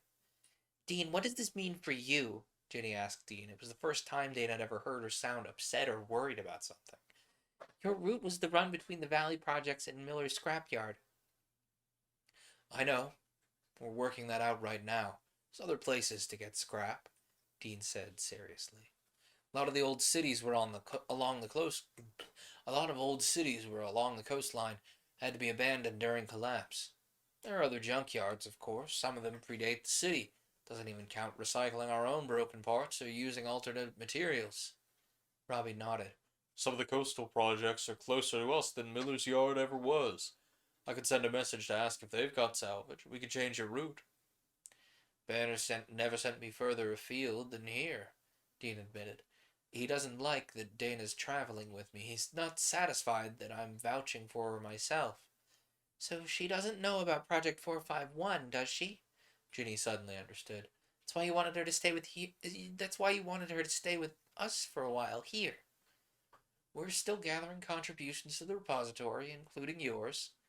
But it takes 3 people to vouch for anyone who's been with Arcadia less than a year. Freya and I are only 2. The only other people she knows are the freeholders, plus a doctor that she's been making eyes at. Thought if she was here with you for a while. Ginny smirked. So if Robbie and I vouched for her too, Banner would have no choice. In the meantime, you could make the rounds for 451 and gather. Morning, Dana. Robbie boomed a lot louder than he needed to. Dean and Ginny both jumped as Dana did, caught out. Dana immediately came over as though she was just strolling up the whole time. Morning, Robbie. Freya asked me to let you guys know they're close to finishing the turbine. Well, the first one anyway. Dean jumped up, embarrassed at being spied on by his sister. Well, let's get busy then.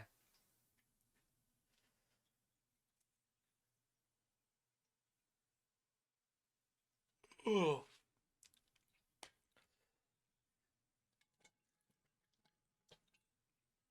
It's kind of wild to me that they're like hand sewing all of this. You'd think, and maybe this is just me talking, like if you think about it, an old like treadle powered Singer sewing machine, can't be that hard to build from, parts that you can if you can 3D print, for example, especially if you can 3D print in metal, it wouldn't be that hard to build like a Singer. You could like take an old one because there's still Singers kicking around that were made in like early 1900s still kicking around now. So like you'd think in a society that has a broad enough information exchange, they could maybe print one, but I guess maybe it's also more of a question of do they need do they have enough textile produced constantly to need that, or like is it somewhat like if you're say a wheeler, can you have like a workshop for sewing in particular? You know what I mean? Like maybe I'm just thinking too hard about this. I don't know, but they also kind of implied that they don't have a lot of capability to 3D print metal, like with the whole scene with the drillers and everything. Maybe I'm just digging too far into the world building, but I just like I heard them mention. I heard it mentioned that they're hand sewing these huge, like, essentially, kites for a turbine, and I'm like, I could not imagine doing that by hand. I struggle doing like an inch wide patch for a shirt. Like, I don't think I could get all of my stitches accurate on that kind of scale. And it just makes me wonder like how hard is it to build a sewing machine? Like obviously it's a somewhat complex machine mechanically, all of the particular motions that have to be, synchronized and everything, but if you think about it, you know what? Now that's I'm tempted to look up like a schematic for like an old like treadle Singer machine and see how difficult that would be to make in absence of industrial equipment. Because I might just be straight up and down wrong. Because if you think about it, right, there's several advances in 3D printing metal that have come out after this book. Like take for example glass bed, uh, the glass bed mechanism to 3D print metals. That's a completely different fashion of 3D printed metal in comparison to like the sinter beds. You know what I mean? Where it's like a bunch of metal sand and you heat it and it melds. You know, and like making gears without the capability to 3D print metal is very difficult because like if you're going to be milling gears by hand, you have to have a very very precise lathe. It's very difficult, I would think, and like gears of a specifically of enough teeth and of a correct size for a desktop sewing machine might be very difficult to produce in this type of situation.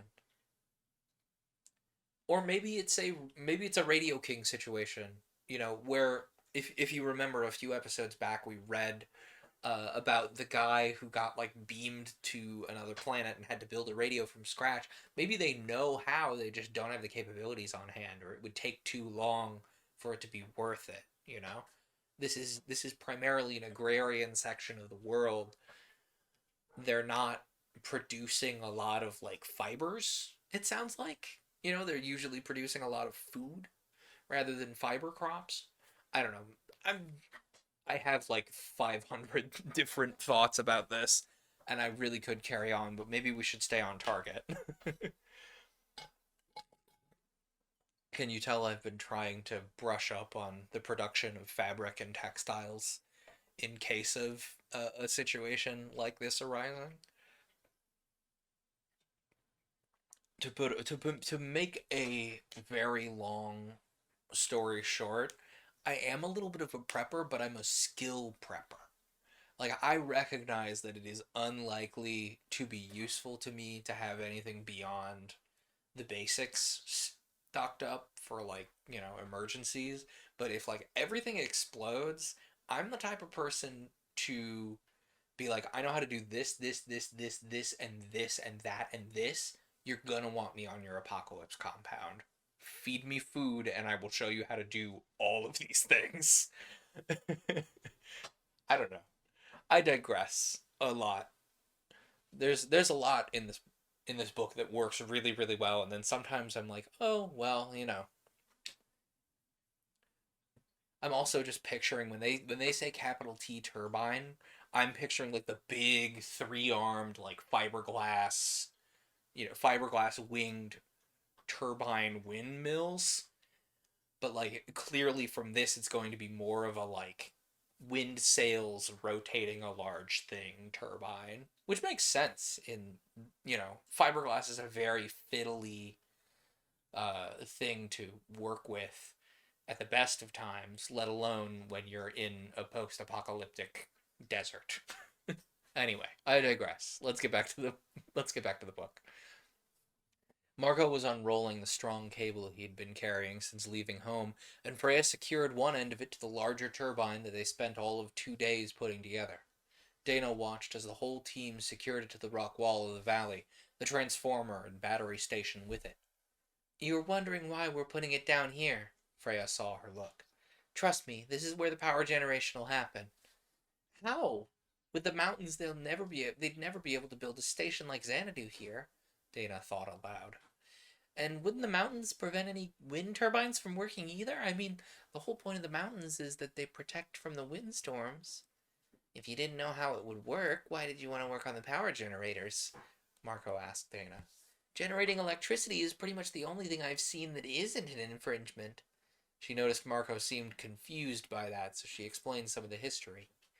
When the oil and coal ran out, there was a mad scramble to keep the lights on and the world turning, to the point where nobody would ever have on-grid power ever again. Dana looked again. They'd connected one end of the cable to the turbine. The other project that they'd been sewing together the day before was carried in. While Dana had been busy on other projects, the large piece of fabric had several thin cables tied to its edges. It's, I want to say, a kite? Dana looked at it stupefied. Can a kite really carry a wind turbine? The kite can generate power on its own. Only trick to generating power is converting it, Ginny explained. Oh, this isn't a traditional wind turbine at all. It's a kite that yanks like a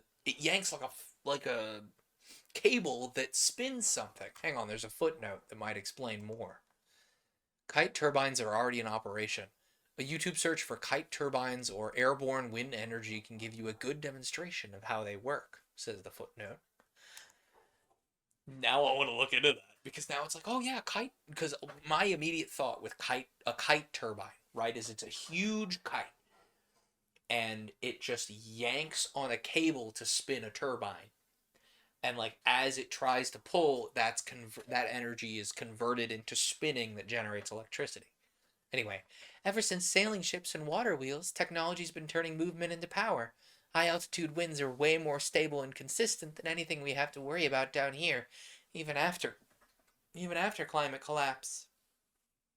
So you send up a kite on a long cable, the kite pulls the cable, and then the cable turns the turbine? Dana tried to draw it out in her mind. But doesn't the cable just run out and then that's it? Doesn't it need power to wind the cable back in to keep it turning? Yes, but there are ways. A second kite on the other end of the cable, and they pull the turbine back and forth like a tug of war. You can weigh the kite so it's constantly turning on its own, winding in and out without any help from us. Trust me, there are ways. How much power can that possibly make? Dana was impressed. Enough. We're not consuming nearly as much as you'd think, Ginny told her. If we can rig it so it keeps working with the shutters closed, we can let it run. As long as we don't have to keep launching it constantly, we've got a consistent surplus. There's no reason we can't make 2 or 3 more, Marco put in. Dana found herself staring at the kite enraptured. It was made of bright blue and silver. She imagined it would blend in with the sky and clouds, but down here it was just another demonstration of beauty being made. It's lovely. I have to admit, when they had us making turbines, I thought maybe your plan was to float that one up high, like a helium balloon or something. We actually tried that, but... Or rather, her brother. We actually tried it, but helium is far less sustainable. It's not something we can manufacture. It's one of the smallest gases molecularly. Seep its way through any container or material, and then the weight drops. Ooh, there's another footnote about airborne wind turbines. Airborne wind turbines are also in existence. I've elected not to use it for the reasons mentioned here, but if you search helium-filled floating wind turbine, you'll find examples of projects already in use. In addition to generating power, airborne turbines can provide cell coverage in remote areas. Interesting. See, I'm wondering if you could, let's say, if you have a small computer, say one about yay big, for example, could you use that to have a large kite like this learn to, like, you could give it some cameras or something, or some way to detect wind currents coming at it, and then the kite could be like on a long cable up so you're getting high altitude wind, right? And then the kite could, maybe through like a mechanism of some kind of flaps or something, control in such a way to try and stay on the high altitude winds as long as is feasibly possible. And then within the thing, it like directs some of the air through a tube, like, a central thing to have a high altitude turbine rather than using helium. I'm not an expert on this, but it's interesting. This is really, I cannot wait to see how this kite works out. And now I'm really, really tempted to dig farther on kite turbines like this. That's really interesting. Like, could you have, I wonder if you could have, like, oh man, I need to look into this. This is cool. I had no idea this was an option. Know a bit about it, do you? Because I know the Wheelers use helium balloons. It's like your weather monitors or your signal relays. Robbie blinked, confused by that. If we don't send relays up by balloon, the Wheeler network is... Robbie suddenly noticed Freya waving at him quickly, telling him to shut up. Dana looked back at her, then back to Robbie, then suspiciously at Dean. Her gaze narrowed. I saw the one that came over the walls, Dean. A weather balloon, helium-filled, carrying a metal canister. I know you made it. I know you're making another one. Dean sighed. We don't use helium for high-altitude work. It's a finite resource. It's really hard to locate. Being saved for a different project, so Freya told you something else. By now, I'm sure you figured out we don't let everyone see everything. Miller's scrapyard is a good example of why. Dana was unconvinced. So was Freya, who was giving Dean a hooded look. Ginny and Robbie were slipping back casually, escaping the awkward moment. I heard you before, talking to Ginny and Robbie, Dana heard herself say before she could settle on anything. 3 people to vouch for a newcomer? Freya and I are only 2, and to be honest, having your brother on your side isn't worth a lot. For you, it's putting the puzzle together. For people like Marco, it's life and death. Dana kept her gaze even. I also know you were planning on leaving me here while you go and do. Or I also know you were planning on leaving me here while you go and do whatever you're not telling me about. Dean nodded. How would you feel about that? Staying here for a while. Not forever, just a few weeks. You've seen their workday now. It'll be hard, but you'd get to stay in one place, feel the grass under your feet. Something you wouldn't have if you came with me. Dana would have happily said yes a few hours before, but now that she knew for certain how many things her brother was hiding from her, well, she was nervous again. The radio was hidden in Dean's rig, but the only reason he hadn't found it was because he wasn't looking. If she brought it to the valley with her, it would eventually be found. She didn't know what would happen, but if they were willing to go underground for their safety, what would they do when they found out about her secret? And yet, Crawley had sent her out past the red line to find out about her brother's project, even if she hadn't known it yet. Dana still had nightmares about the Fringers kicking her door in. She knew she couldn't turn in her brother, not if her life depended on it. And if I go with him, I might learn more things Crawley would want. Actually, yes. I think I'll stay here. I'll be happy to roll out a sleeping bag under one of those trees. Don't be fooled into thinking this is the way we live. Our goal is to set up a permanent colony here, but the place isn't ready. Robbie held out a hand as he reminded her. Let me show you. Before Robbie actually shows Dana how they actually intend to live here, I think we need to take a little breather. Actually, I think it's time for a little bit of a break. So we will be right back. We'll be back in about 15 minutes. Now is a fantastic time to have a little break while I'm having a little break. Stretch, get hydrated, take your necessary medications if you've forgotten to take them today. Pet your pets, take care of things. We'll be back in about 15 minutes. Let's return to things, shall we? Uh, Welcome back to Paper Cuts, everyone. Once again, your favorite live audiobook podcast, available not only in your given podcaster of choice or your podcatcher of choice through the power of podcast hosting, but also available to you in a vodcast version on YouTube, uncut. Did you know that the podcast version is cut and edited? It's true. I edit out any time the cats cause problems. I edit out funny line flubs. I edit out occasionally very interesting digressions that I feel simply are a treat for the YouTube audience. So if you don't want to listen to Paper Cuts in your favorite podcatcher, which I would find it very convenient there, uh, at you can also listen to it at papercutsbooks.libsyn.com. I'm working on the web design. I've been told you actually can update it. But if neither of those sound interesting to you, there is always the YouTube feed where you can see my lovely shining face and my interesting layout while I read. It's all very interesting stuff. So, last time we found our intrepid protagonist here, Dana, struggling further with the conundrum of whether she should or should not use Crawley's radio to narc on her brother and the Society of Wheelers that has slowly roped her in. And she's really struggling with it now that she's gotten to start to work on one of these large capital P projects that they've been working with lately. She spent a little bit of time helping them build a kite turbine, which we are about to meet. The kite turbine is being installed to support some refugees from a previous event occurring at a local scrapyard.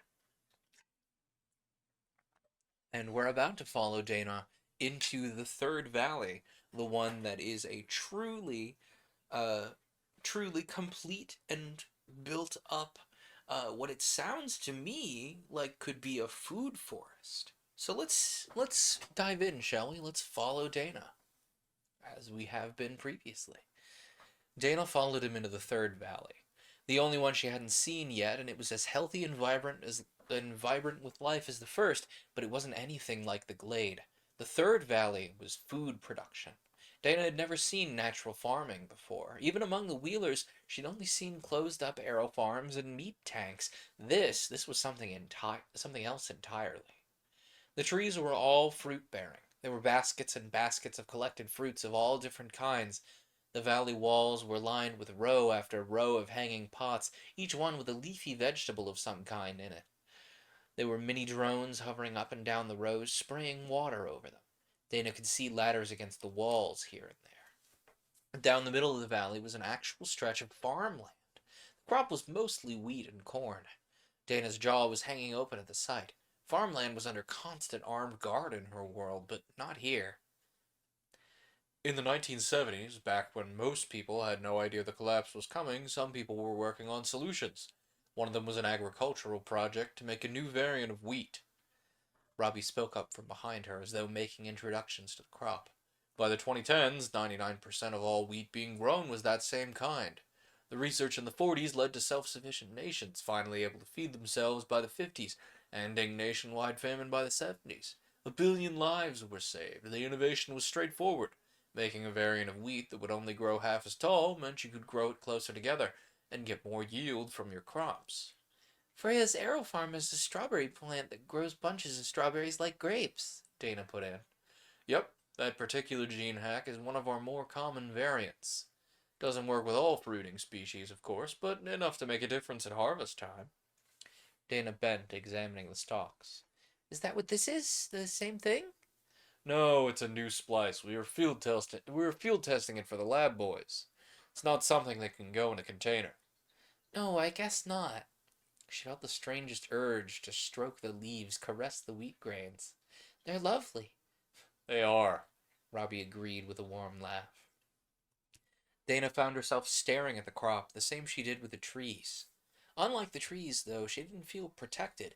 Yet she did feel safer with the crops close by. The harvest was being collected by everyone in the valleys, and Dana suddenly thought of the protein packs back in the city.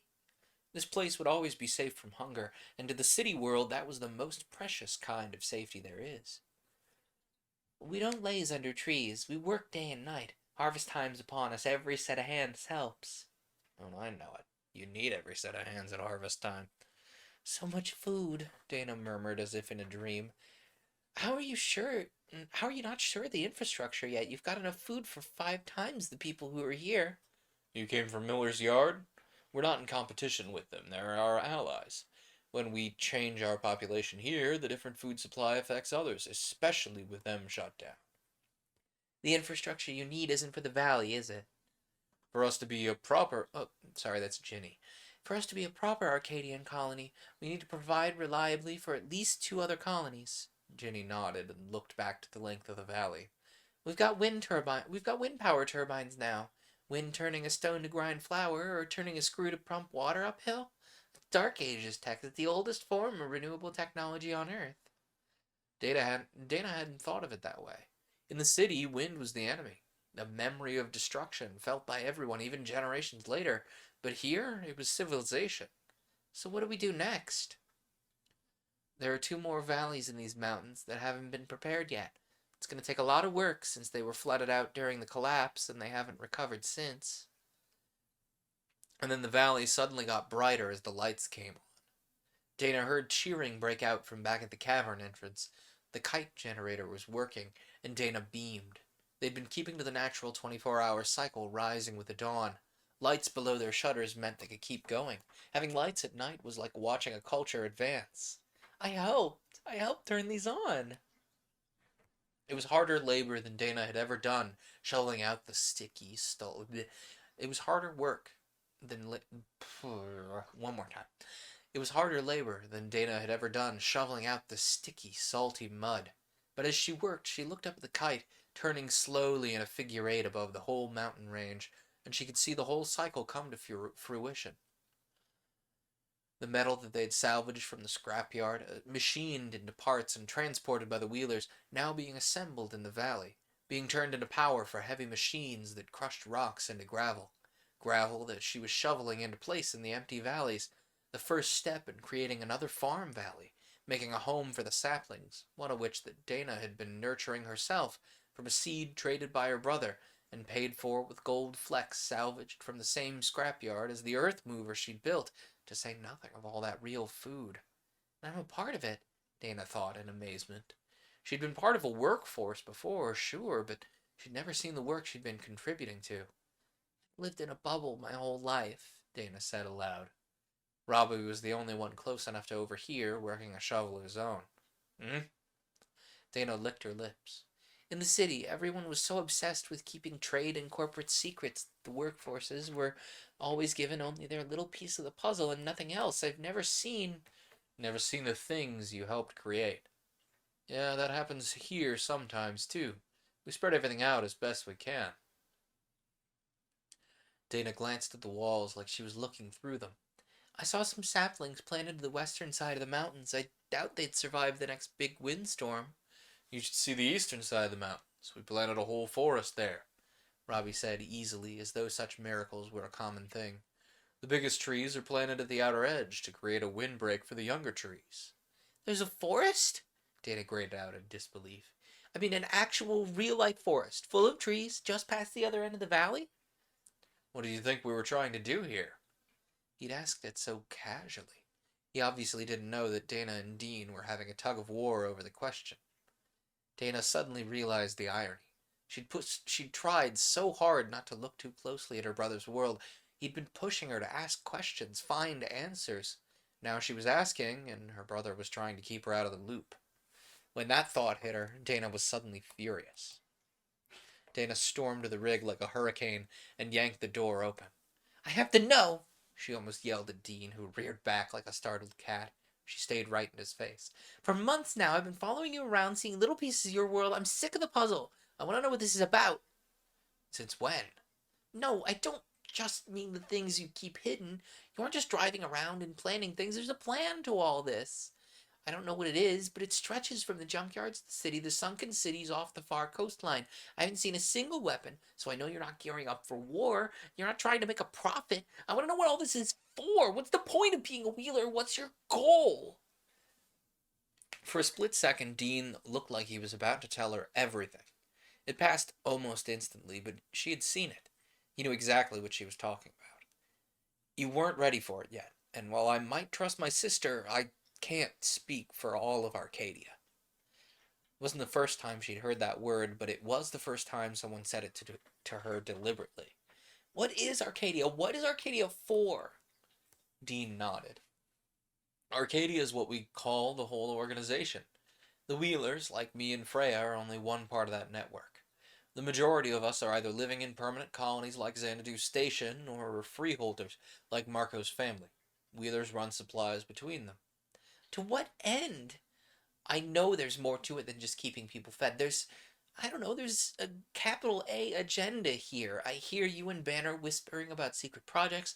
I see you poring over news about the election in the city, wondering how that affects things. I see murals of some woman named Sashan all over your territory like a patron saint. This isn't some naturally evolving community. The more I see, the more certain I am that Arcadia began with a purpose. Yes, but I'm not at liberty to tell you that part. What about the part you're in the middle of, like this infamous project you're running?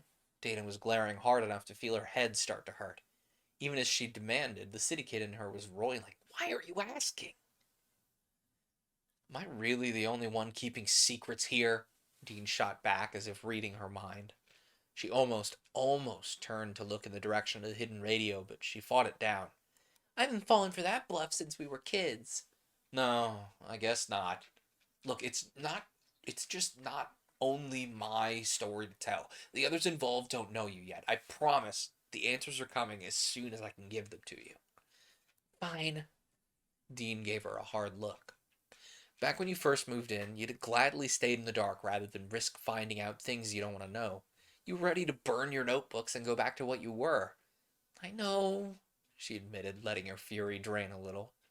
Dean reached out to her. I saw you in the valleys. Figured you'd be happy enough until I could get back. Most people who leave the city are content to find a home or find a purpose. Admit it, when you started, you thought strawberries were the great and scandalous prize of Wheeler life. Dana almost laughed at this. Yeah. Most Wheelers know their trade routes and little else. What you're asking for is the whole picture. Freya panicked when she realized how much I figured out on my own. I can't just tell everything to everyone. Why not? The second she said it, she understood. Oh, of course. The attacks, two of them within a week, might be unprecedented, but someone was expecting it to happen eventually, weren't they? Hundreds of people a year flee the cities like I did. You're one of the few people to know from the start that the Fringers aren't happy about it. Sooner or later, there'll be a reckoning. You saw the blast of the scrapyard, champ. Those trees in the valleys. Imagine them suddenly in flame. Just picturing it made Dana feel cold inside. Why would they do that? Why would they hit Miller's scrapyard? Doesn't make sense, but it's not stopping them. That roof protects the trees from harsh weather. Won't do anything against a drone strike. The image of the trees in flames burned against Dana's brain, and she shut her eyes to try and squeeze it out. All right, keep your secrets for now. She nodded and turned to go back to work. A moment later, she turned around again. Why did you leave? Dana asked him, suddenly, unplanned. You left the city as soon as the house could be put in my name. Why? Dana was surprised by the question. Couldn't have left any sooner if you didn't have legal inheritance rights. No, I didn't know. I knew the news was making up at least half the stories, peddling the boogeyman to keep people watching, but I had no idea this was out here. I had you begging me to come out here. You didn't know back when you left. You built an illegal bike mod and took off past the red line. If the news was to be believed, you could have been eaten by roving gangs. Why'd you leave? Dean looked at her. We weren't meant to live like we did in the city.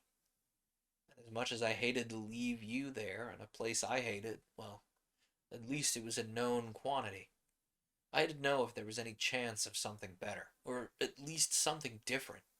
The city tells you can't survive without it. When they starve you and steal from you, you honestly believe it's your own fault for not working hard enough to afford the air you're breathing.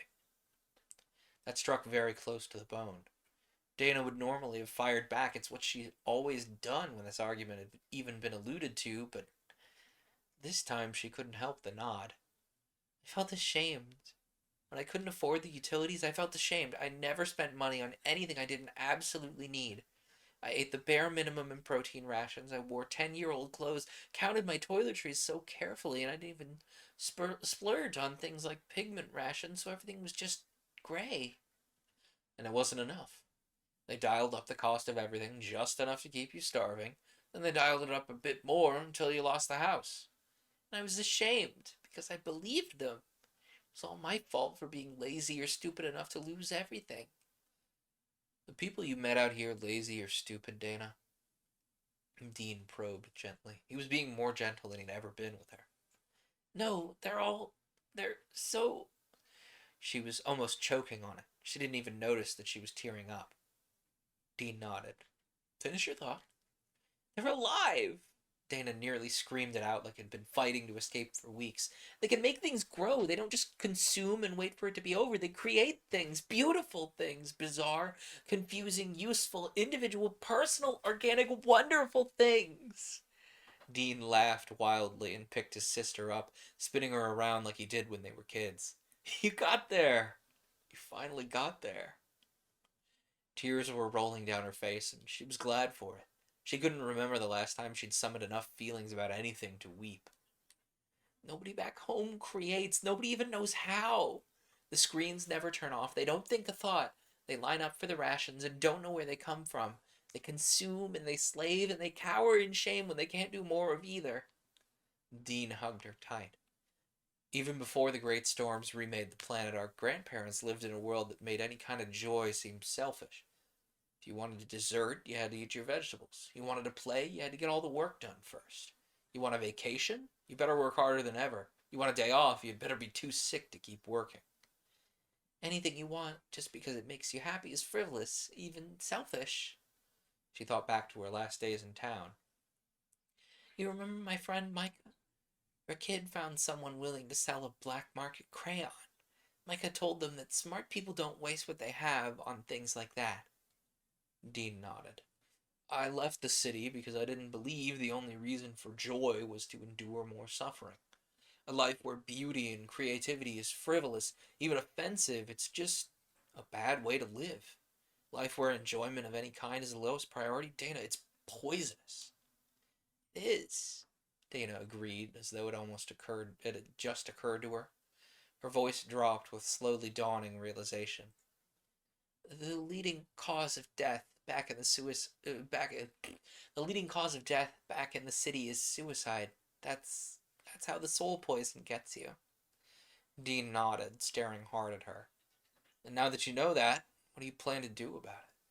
What do you mean? Do you still plan to go back to the city? The question floored her. Her heart stopped and then started up again at triple speed. I, I, I have to, don't I? Dean gave her a sad smile. You think I ever plan to go back? I know you don't, but isn't that why I have to? Dana whispered, like she couldn't be certain enough to say it louder. What happens to the house if neither of us are... Dean deflated a little, but his knowing smile never shifted. You're not there yet. You will be. You came this far, you're more than halfway home. Home, Dana repeated to herself silently. Go home? Am home?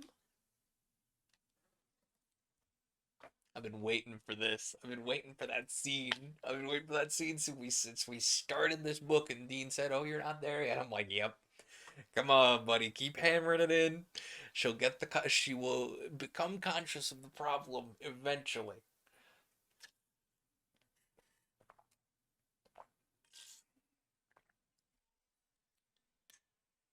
You know, I don't just make this to to entertain. You know, a lot of what I make is to try to inject some joy into my life. It's very easy, especially as someone whose day job involves, writing code that I will never reasonably see the outcome of, to be very, very disconnected from my work. So when I talk about how much I love getting on camera and doing this kind of thing to entertain you all, admittedly it is not just out of the goodness of my heart. It's also to give me something to make that really helps offset, the 8 hours of the same thing. So I really genuinely do appreciate everyone who drops by and enjoys any of the stream whatsoever. Uh, you bring a lot to my life, all of you. Anyway, if I carry on, I might start choking up, and we can't have that because I need to keep reading. Just know that I really appreciate all of you. Chapter 6, Interlude. Dear Morris, I'm not allowed to tell you where I am, but I pet a cat today. Wow, I've never actually seen a real one before. Today I woke up and there's this warm, fuzzy thing just curled up in my lap. She was a tabby, whatever that means. My hosts say that it's a good sign, since she apparently takes a long while to warm up to people. I think my new friends here have decided that the cat is a better judge of character than people are. This is the first time I've stopped moving since I left the city. As much as I feel like I'm still dancing on quicksand, it's nice to have the same faces 3 days in a row for once. I'm sorry you can't be one of them. I hope all is going well where you are. You told me, but apparently I shouldn't write such things in messages. I know you're the doctor, but I'm sending all my hopeful, healthy thoughts your way. Be safe. Dana. Dear Dana, don't feel bad about hiding locations. It's a necessary evil. I sent out a request for medicine, and someone was able to culture the drugs and speed them to me by fast delivery drone. Don't know where they came from, and I don't need to. Oh, and I have seen animals before. There's a small petting zoo in the towers. Used to go there back before med school. Found out that some of the animals were cloned and others very realistic life models. Heard there was a team in the city who wanted to breed animals back from extinction. They were using realistic robotic animals to raise the first generation. Wonder what Arcadia could do with that. Now that I think of it, I haven't seen animals in months. Well, nothing bigger than a rat anyway. I'd love to show you that zoo someday. You'd like it there. Bet you'd love the gardens, too. I can see you, surrounded by green, playing with animals. Yours, Morris.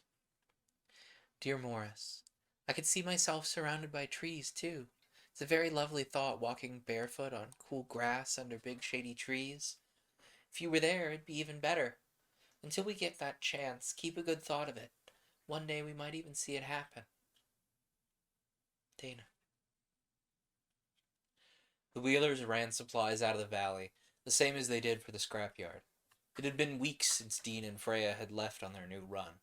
Dana was surrounded by strangers for the first time in her life. The workday wasn't complicated, just labor-intensive. Dana had taken her turn digging out the new valley and eaten more real food than she ever had in her life. The work got easier as the days passed. The valley had over a dozen canvas bathtubs and plenty of water to soak in, and she enjoyed soaking her tired muscles, going beyond a solar-heated shower bag. The hard work helped her think. I can't go back, but I have to go back. This can't work without the city, except it works great, except it can't, except it is. Dana was at war with everything she'd been told her whole life. The others helped. Dana wasn't the only person here who had been born to the cities. She met people from her old hometown that were now based in the local area, all of them amazed at how fast she'd been welcomed into the projects. Her connection to Dean had given her a chance to skip a lot of steps, but she hadn't left the city voluntarily. Dana came to the conclusion that nobody in history had her story, seeing so much without being a fully committed member. She didn't even realize that she'd forgotten the Fringer radio entirely, distracted by the trees. The most common job was harvesting, but it was more than just fruit and veg. There were rows of trees that had nothing to do with foodstuffs. They got plenty of attention. Almost everyone in the valley took turns gathering up seeds that were viable to plant.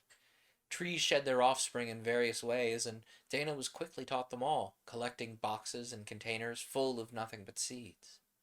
Dana marveled at how tiny they were, comparing them to the full-grown product.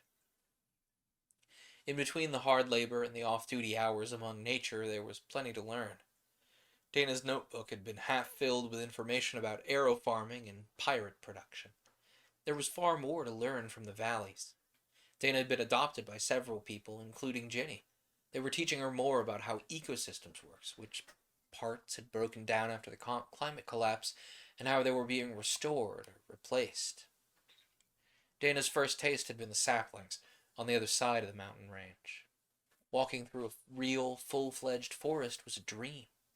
Dana glided over the uneven ground, using the roots of the huge, thick trees as stepping stones.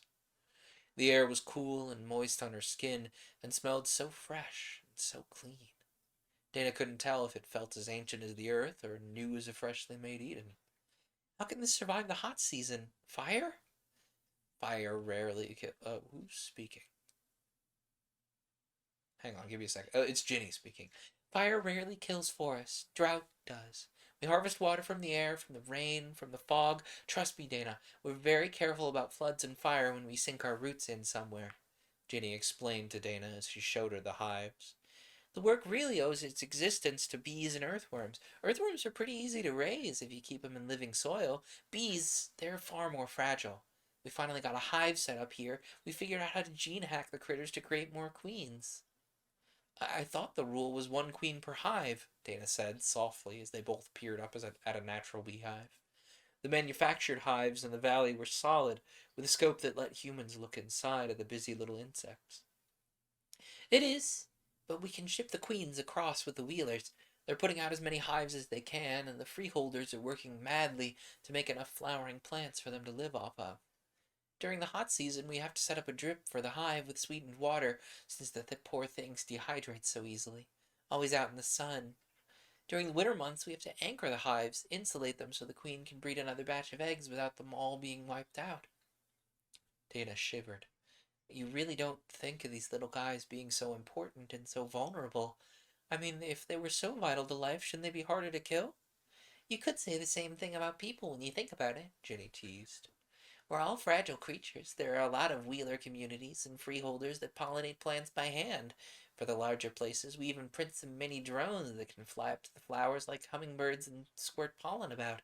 Robotic bees are the only hope of a lot of places, but they don't make honey. Ooh, there's a footnote. Have there actually been people trying robotic bees? There have been. Harvard University. Hang on. Harvard University developed the first robo bees in 2013, and there have been dramatic improvements in the technology since then. With bee populations dropping fast, some speculate that these drones could take their place to keep plants pollinated. I pray it doesn't come to that, but it's nice to know it's possible. I agree, little footnote. I hope we don't have to rely on robo-bees very much, but it's good to know that we have them on hand. They'd be especially useful for like large-scale vertical hydroponic uh you know, what's the word I'm looking for? Hydroponic farms. You know, if you think about like, urban farming in the sense of like, oh, we have an old abandoned warehouse and we have, solar panels all over the top of it to generate electricity for all these grow lights, but like someone manually has to go in if they're making things other than leafy greens. Someone has to manually go in and pollinate all them flowers. And like if it's not like a bell pepper, which like certain varieties of bell pepper and like eatable peppers, you can just kind of shake the plant a bunch. You can just kind of it, and then it will pollinate itself and it'll be fine. But like these robo bees would be a really great way to like apply more automation to a vertical farm. Really, the major limiting factor for a vertical farm is your nutrient inputs and your electrical inputs. Solar panels are only so efficient, and that asks a lot of the electrical grid if your solar panels are not keeping up with the needs of these lights. And your nutrient needs are really kind of a difficult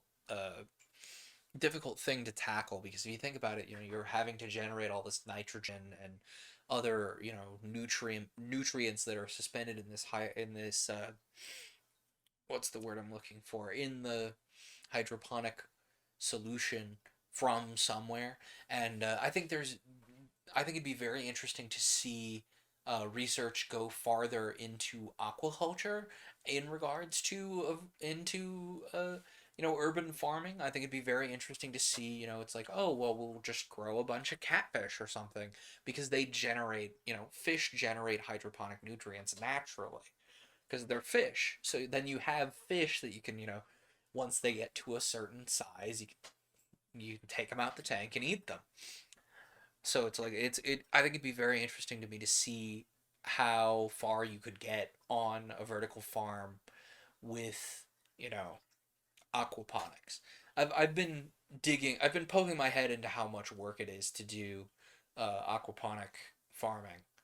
I want to pinch it. I want to pitch it to my younger brother to have him have something to get a little more money for the farm back home over the winter. Because you know how it is. You sell all your you sell or sit on all your grain, and then you're just like, well, not as much money's coming in the winter, and that's the time you fix all the stuff. So there's all your bills.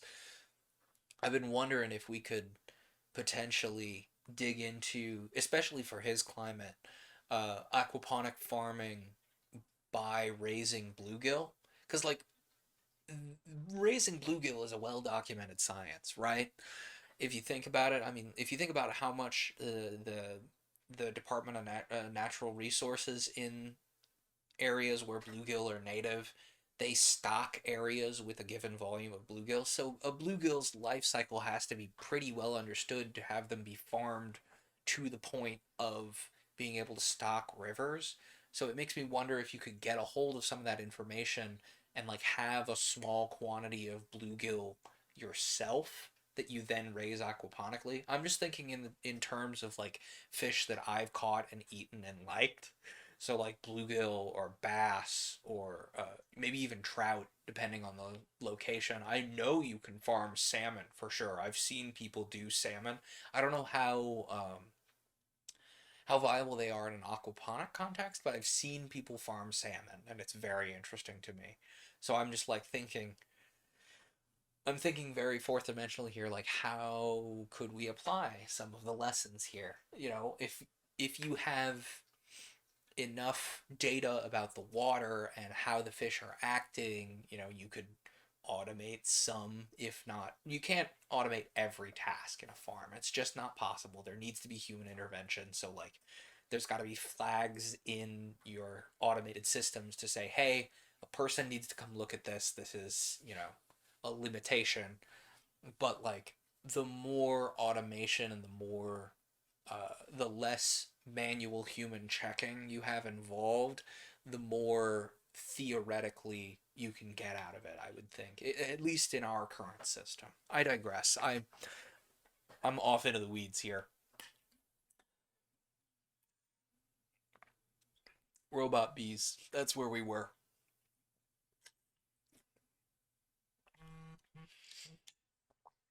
Dana blinked at this. In the city, they use work parties that's cheaper than using equipment.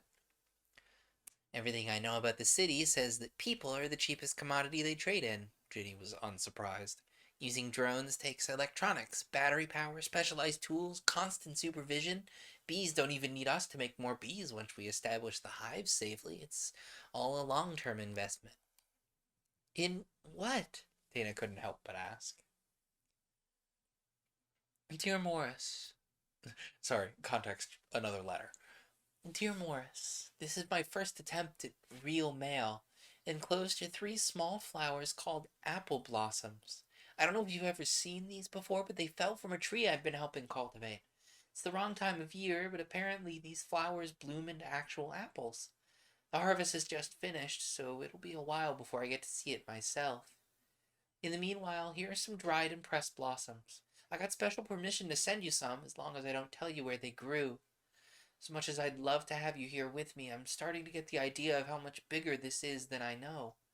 If I'm honest, the things I haven't been told are driving me crazy. Which is strange for me. I grew up being trained to ignore claimed ideas and having to sign non-disclosure oaths. Dana. Dear Dana, you know that I would tell you everything I knew about everything if only I was allowed to. In truth, I've been kept out of the loop on a lot of things too. My doctor's bag is needed at the freeholds, so there's a lot that I haven't seen. What I do know is that the work I have is important. Back in the city, they made every effort to be standardized. Another doctor could step in without the patient even noticing I was gone. Wherever you are, I've got no doubt people would notice if you left. I notice your absence constantly, though we've spent the majority of our time in different places. Thank you for the flowers. Even preserved, I can pick up their scent. Can't tell you where I am either, but I'll say that there are no apple blossoms here. One day we'll figure it all out and see the whole puzzle. Whatever they're not telling us must be something amazing. Yours, Morris. Sorry, I settled on that accent for Morris in the sense of I was like, oh, Morris, Quincy Morris, like the cowboy from like the cowboy from Dracula. So that's Morris's voice now. Anyway, Yana, it's me. Banner reported over an encrypted line. I'm in Sector 9. I was on my way to the Torhund Enclave and I found another attack site. One of our rigs burned out completely. Two bodies inside, Mr. and Mrs. Hadfield. Yana sighed hard. Is it me or do the drones seem to be spreading out further than ever? It's not just you. There hasn't been surveillance in this region for more than a decade. The city just doesn't keep up maintenance of its drone bays out past a certain radius from their walls. The hits have all been random? No, not random. Some kind of progression to it. Banner was certain. The first hits were all in public spaces where many of our people go, but recently the hits have been far more specific on freeholds. You're convinced someone's calling in strikes from the ground? And Banner shook his head. To be honest, I'm less sure than I was. The freeholds being hit suggests that someone had to go find them. The more public strikes like the Valdez and the scrapyard, they were targets of convenience, easy to spot from the air. Easy to spot, but those weren't attack drones. You told us they were trip mines and rigged explosives added to garbage drops. Yes, ma'am. These more recent attacks are direct military action. So what are we dealing with? Someone in the city taking pot shots, or a spy digging out our people for attack? I've been following the routes, trying to answer that question. Taking some steps to identify a spy based on opportunity, and backtracking everyone who's been to the scenes of the crimes, as it were. Been able to work out a list of suspects, and I'm attempting to draw them out. How? Respectfully, I'm keeping that need to know. Only 2 people, including myself, know that plan. Dana walked in the forest often when she was off shift. It was almost jarring being able to see where the trees stopped. During one of her walks, she noticed a trio of drones heading out past the tree line. She turned and backtracked their route to find Ginny controlling the formation with her device. What's that? They started out as tracking drones, Ginny told her. They were used to chase migrating herds and zap them with tranks or tracking chips. Then they weren't needed, so we repurposed them. They fire seed clusters into the ground. They could plant thousands of trees an hour once we launch. They couldn't possibly all make it. The soil beyond the project would be barren, the water needed. Well, they don't all have to live. This part of Arcadia is a volume game, Ginny explained as she gestured at the drones. We're the only place that can do this at will. For other outposts, the biggest problem is getting enough seeds to fire. We can't exactly manufacture them, only a tree can make more trees. That's why we take such care to cultivate the trees we have. It keeps the volume planters in business. Dana felt a wild laugh bubble out of her. You saturation bomb a place into a forest? That's the most gorgeous thing I've ever heard. Ginny grinned like a Cheshire cat. Want to try? Oh, there's a footnote on these seed bomb. Tree planting drones are already in use in Australia. Search YouTube for tree planting drones WWF Australia, and you can see how they work almost exactly as described here. That's wild! That's so cool. I didn't know that was going to be actual tech we had. I was like, oh, so this is a mild extrapolation from a thing we have. No, real thing. They are acquiring mass volumes of tree seeds and just dunk, dunk, dunk, dunk, dunk, dunk, into the ground. That's so cool. I wonder if they're using that for de-desertification. You know how the Sahara Desert is like slowly expanding? Real thing that's happening. But people are planting these huge green banks, right? What if we could do that more effectively with these seed bomb drones? Wouldn't that be interesting? Because it's like, again, you don't need the whole green bank to survive exactly. If you if you chuck enough seeds into an area, and eventually enough will grow. The idea behind the green banks, by the way, is like essentially you're putting in a ton of roots in an area where the desert is starting to expand, and like the fact that the roots are there decreases erosion in such a fashion to kind of slow down or stop uh, the desertification of the surrounding area. It's really neat. I definitely need to look up them seed drones. All of these footnotes have actually been really, really cool. And a good sized number of these footnotes have actually come up in Miles Past Xanadu as well. Miles Past Xanadu being the short story that this was based on. Oh, big stretch, Magnus. Yeah, big stretch. Uh, Let me remind you all of the link to Miles Past Xanadu, which it will be in the show notes for the podcast listener. It's the short story this book is based on, and all of its footnotes actually have like article links expanding on the thing that is mentioning. Which, speaking of, while I'm talking about attribution here, this book, Wheelers, is by Matt Stevens. It is not something I wrote, it is something that he wrote, and he's very graciously allowed us to read it on stream. It is available in both electronic and physical form. I've posted a link both in the show notes and in the chat if you would like to give it a look. Which I would suggest. If you've been enjoying any part of this book, I'd suggest buying it. I need to, actually, hang on a moment. I'm gonna check that right now before I say anything. I hope that this is, available from your local library, but let me check. I can check real quick here through the power of Google search.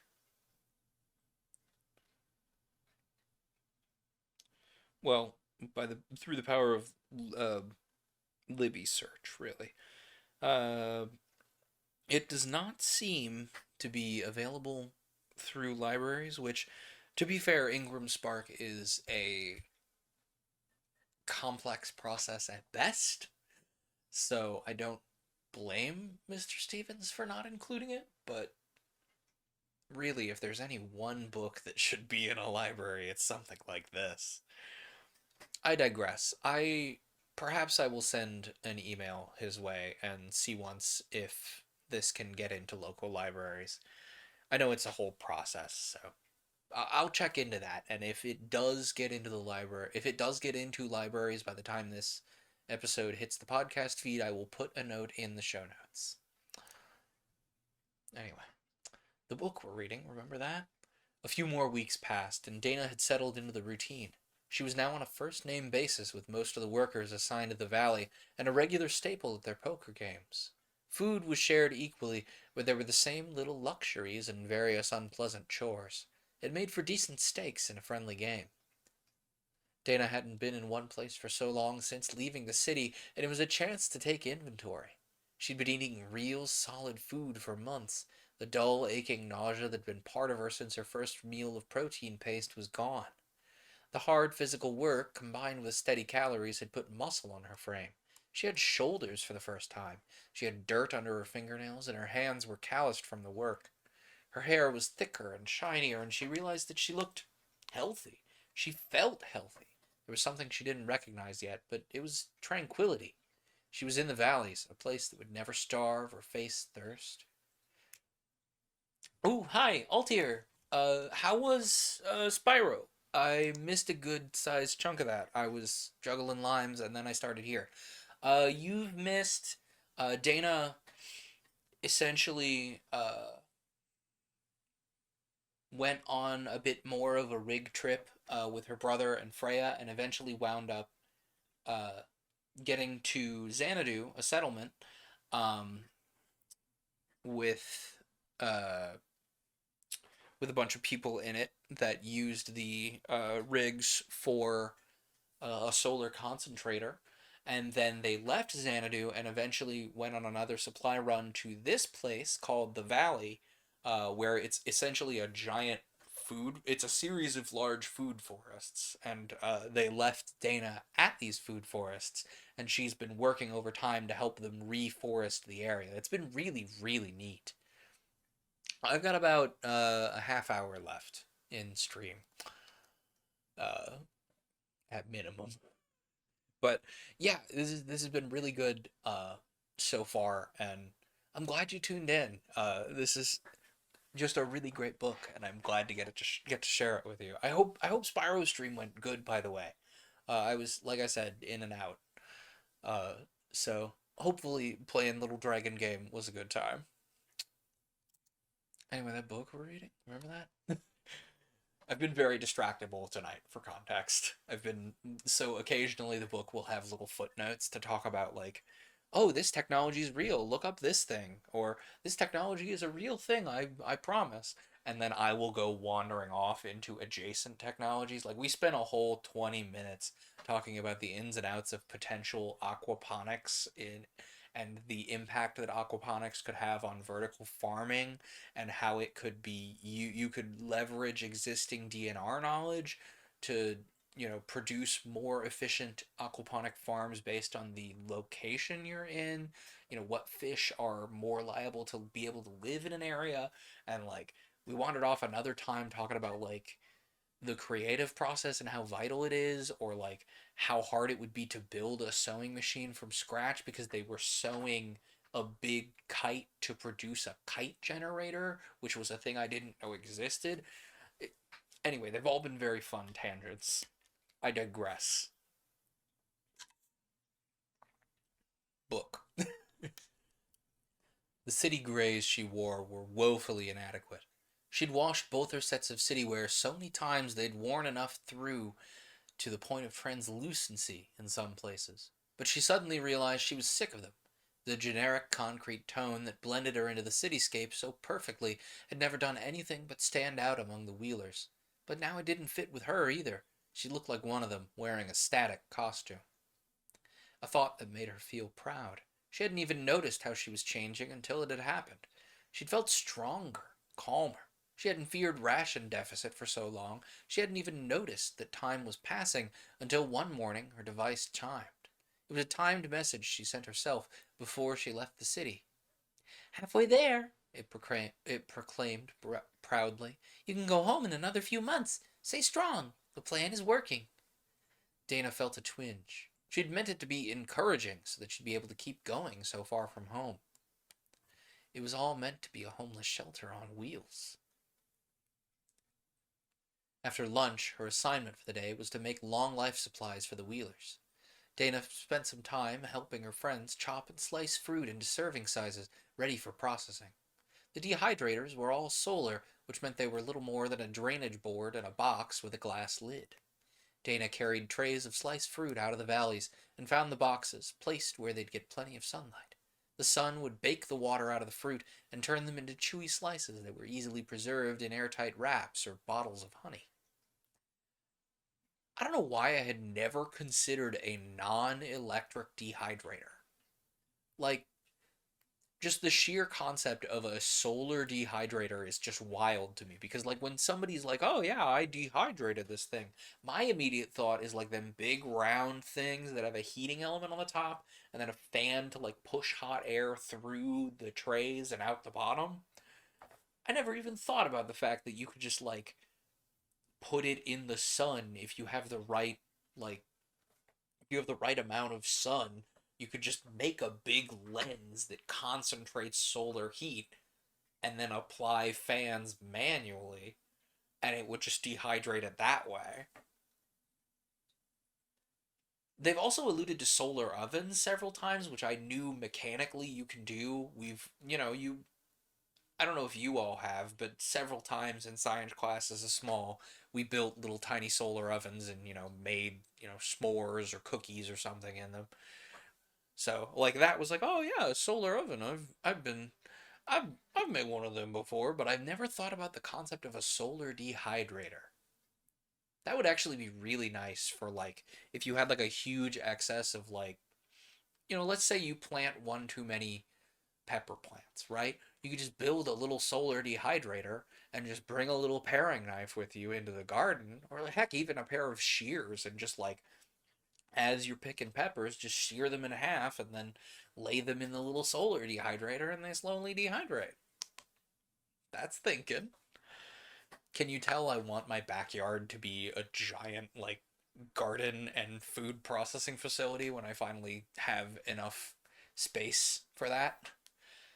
My backyard here is not particularly large. I have room for some container gardening, maybe, which I do plan on. I just need to learn the locale a little better. I digress. Putting them in, putting the fruit in bottles of honey as after it has dried sounds like it'll make a very calorie dense snack, which, from the sound of the way these Wheelers live, they really need. Anyway, "You're becoming an expert," Ginny said warmly, and Dana jumped. The woman was as quiet as a cat when she walked. "I was taking a look at your sapling this morning. Have you given any thought to where it should go?" "To be honest, I didn't expect it to live this long," Dana admitted. "Dean made me take it to prove some kind of lesson to me. Couldn't really be sure what the lesson was, but can I plant him here?" "Him?" Dana pulled her head in, a little embarrassed. "It's the first living thing I've been responsible for, really. If he can't last much longer in that pot, I'd like to plant him somewhere that he has room to grow." Ginny smiled. "We heard from Dean. He's on his way back. He should be here for the planting." "He did give me the seed," Dana agreed and then paused. "No, that's not it. Cultivating a sapling and planting it somewhere permanent is a long-term job, isn't it? Fairly straightforward, but still takes months to finish." "It is something of an initiation on projects that cultivate trees." Ginny nodded. "You're one of us now." "Can I ask you a question?" Dana returned to her task. "Why did Dean have to trade for the seeds? I'm looking around and I'm seeing hundreds of saplings being raised here. The trees give you all the seeds you'd ever need." Ginny nodded. "The tree you've been raising is gene-hacked. It'll grow faster than an all-natural tree of that species, and it'll handle the heat better than any of our trees here. But the best part? All the seeds we collect from your tree will have the same adaptation. Another generation, the forest will be able to reach a lot further than the mountains, and you've raised one of the progenitors. Dana looked around with a sentimental smile.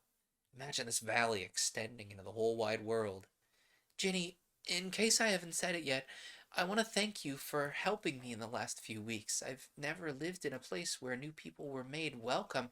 The city has rules set up so that you constantly watch for someone breaking the. Her throat caught and her eyes bulged suddenly. Ruby, Ginny's apprentice, jumped at her sudden reaction. What's wrong? That's the difference. For months now, I'd been spotting differences between the city and Arcadia, and I just got it. It's not a million differences, it's just one.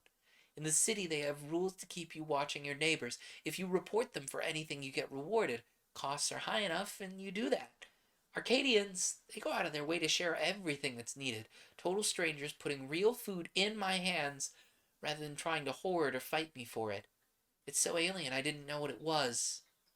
It's optimism. Ladies and gentlemen, we've gotten to the point of the whole book. That's solar punk, baby. It is optimistically looking out for your neighbors in any way you can. Ginny came over and hugged her tightly. Ruby nearly threw herself across Dana like the older woman was about to have a fit.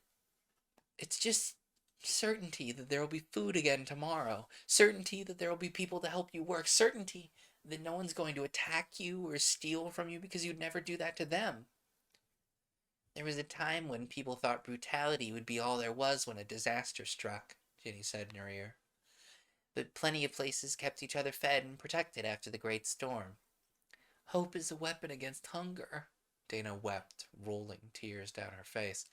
I never knew. You do now. Don't ever forget it.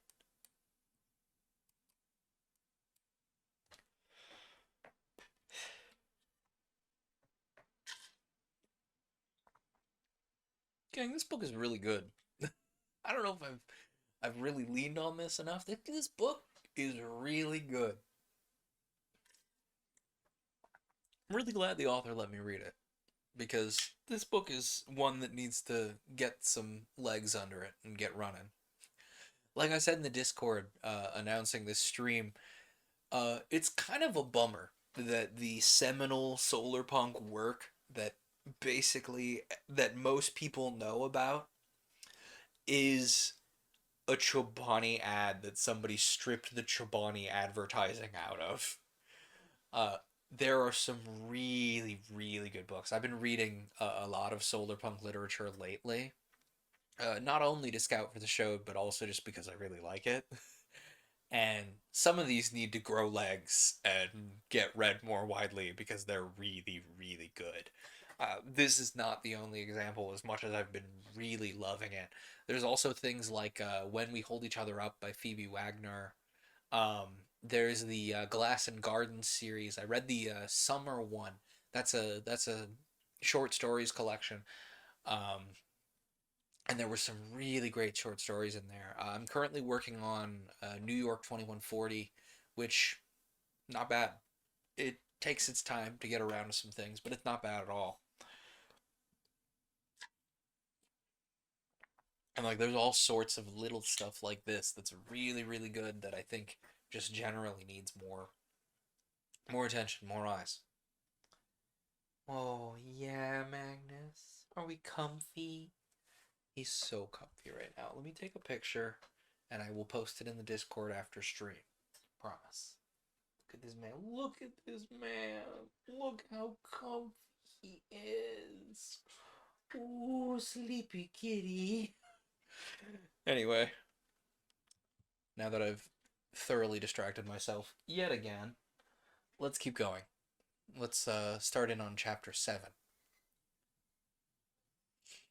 Dana had a cot in the living section of the valleys, a space that would be later built up into a proper dormitory. But she never used it, instead sleeping on the grass under a blanket with the trees around her. After her emotional outburst, Ginny and Ruby had put her to bed. She slid into a half dream of the trees reaching their branches down to brush against her face, and the grass growing into her hair until she couldn't tell where the nature scene ended and she began. She woke up from the doze with a peaceful smile. Oh, very good, Darcy. Get very comfy cozy.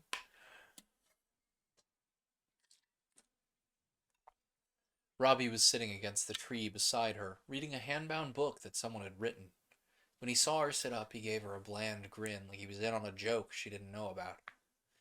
We picked up Dean's transponder. He'll be here soon. Speaking of hand-bound books, I've been resisting the urge to learn to bookbind for so long. Like I've considered picking up a bookbinding as a hobby easily since high school. And like the more I learn about it, the more I'm like, I know all of these skills. All of these skills, I do know them. Cuz like I've done origami before, so I have some sense of how paper behaves when you fold it. I've actively been sewing and mending my clothes, so like it's very easy to me to look at how you sew a signature together and go, that makes sense. And like dealing with paper, as long as you get the paper to hold still in a brick, it's basically working with wood, which makes sense because paper is just rearranged wood. And so I'm just looking at this and like increasingly the more hobbies I have been picking up, the more I'm like, I know, I understand, I see the pattern in how to bookbind, and eventually I will get there. But it's going to be a hobby that I kick down the road for a long time because it'd be a really great hobby for future Nestor, far future Nestor, who has a lot more time. It's a really great active hobby, you know, the type of thing you pick up when you're retired. And that'll be a while. But every day, getting closer. I'm so tempted. Like, for example, there's this book here. I bought it from a bookstore. Oh yeah, I got this one in Seattle. Um, this book, I bought this book and I was like, wow, this book is in horrible condition. And then I opened it to start reading and the cover fell off, which tells you how much of a pulp this book is, by the way. You know what I mean? Like, for context, if you don't know what I mean by a pulp, it's a book printed on cheap paper, very, very cheaply, not designed to last very long. It's a whole category of books. Like, for example, the Astounding Stories we were reading, that's considered a pulp. Uh, Goosebumps was a pulp. The Hardy Boys, Nancy Drew, the Boxcar Children, Animorphs. There's one more that I'm forgetting. Oh man, it was like a. I already said Goosebumps. I already said Animorphs. There was like one more kind of like that that was really like clearly a pulp. It was like a children's series contemporary to Animorphs and Goosebumps. And I just can't remember the name of it. Babysitter's Club. Although Babysitter's Club isn't like super contemporary to well, it's contemporary to Goosebumps for sure. Babysitter's Club's another one. You know, a lot of stuff like that where there's a lot of them and they're very simple and they're very formulaic. They're written very quickly and they're printed on very, very cheap paper and they're produced in a very, very cheap way. They're bound very cheaply, just like cheap glue. And they feel like they want to fall apart in your hands anytime they're more than 5 years old. And like you can see like huge chunks of splinters in the paper because the paper is really cheap. I digress. I've gotten off track. Bookbinding was my point. The fact that this cover has fallen off this book has me so tempted to like I know someone with a Cricut, right? And so I am so tempted to like rig up a cover for this book if I wind up liking it by the time I finish it and like taking some pieces of scrap cardboard and making some end boards and like coloring in the end papers all nice and then asking the friend of mine who has the Cricut to cut me some vinyl stickers to stick on the fabric cover. But we'll see. Because, like, the first step of learning to bookbind is taking a cheap book and, like, essentially removing all of the covers and front and end matter and just leaving the text block itself, you know, this, and then binding a new cover onto that. And if I wind up liking this book, um, I might wind up doing that. Just because what the heck, you know, the cover's falling off anyway. Anyhow, we picked up Dean's transponder. That's where we were. Dana yawned and ran a hand through her hair, only to find that it had somehow been braided while she slept. What? She touched her face and felt the face paints. Robbie chuckled. Ruby's got a light touch. And since Ruby has apparently decided you're officially one of us, he gathered a bundle of cloth she hadn't noticed and presented it to her. Ginny figured it was time you dressed the part. Dorms weren't set up yet, but there were still private spaces for bathing. Dana took the bundle along to change and saw herself in someone's shaving mirror. Whoa. The face paint the face paint Dana now wore looked like the same style as Marco's. She had a bright yellow cartoon sun painted merrily around her right eye. Her left cheek was painted with teardrops, painted in the same gray as her city clothes. Her hair had been braided so that it hung straight in the middle, framed on each side with two braids, woven with red ribbons. There were vines painted on her bare forearms with little flowers, the same colors that Ruby had on her face paint. The transformation felt complete with a new look. The new muscle, the new frame, the new outfit. She wasn't a city dweller any longer. She was one of them, part of Arcadia. The valleys made a path through the mountains. One side of the mountains was a forest now, planted by their grandfathers, now tended to by Dana's new friends. The other side, where Dana had first come in, was being prepared, slice by slice. Dana was part of that work, making the dust into good rich soil. More people had come out to watch the planting than Dana had expected.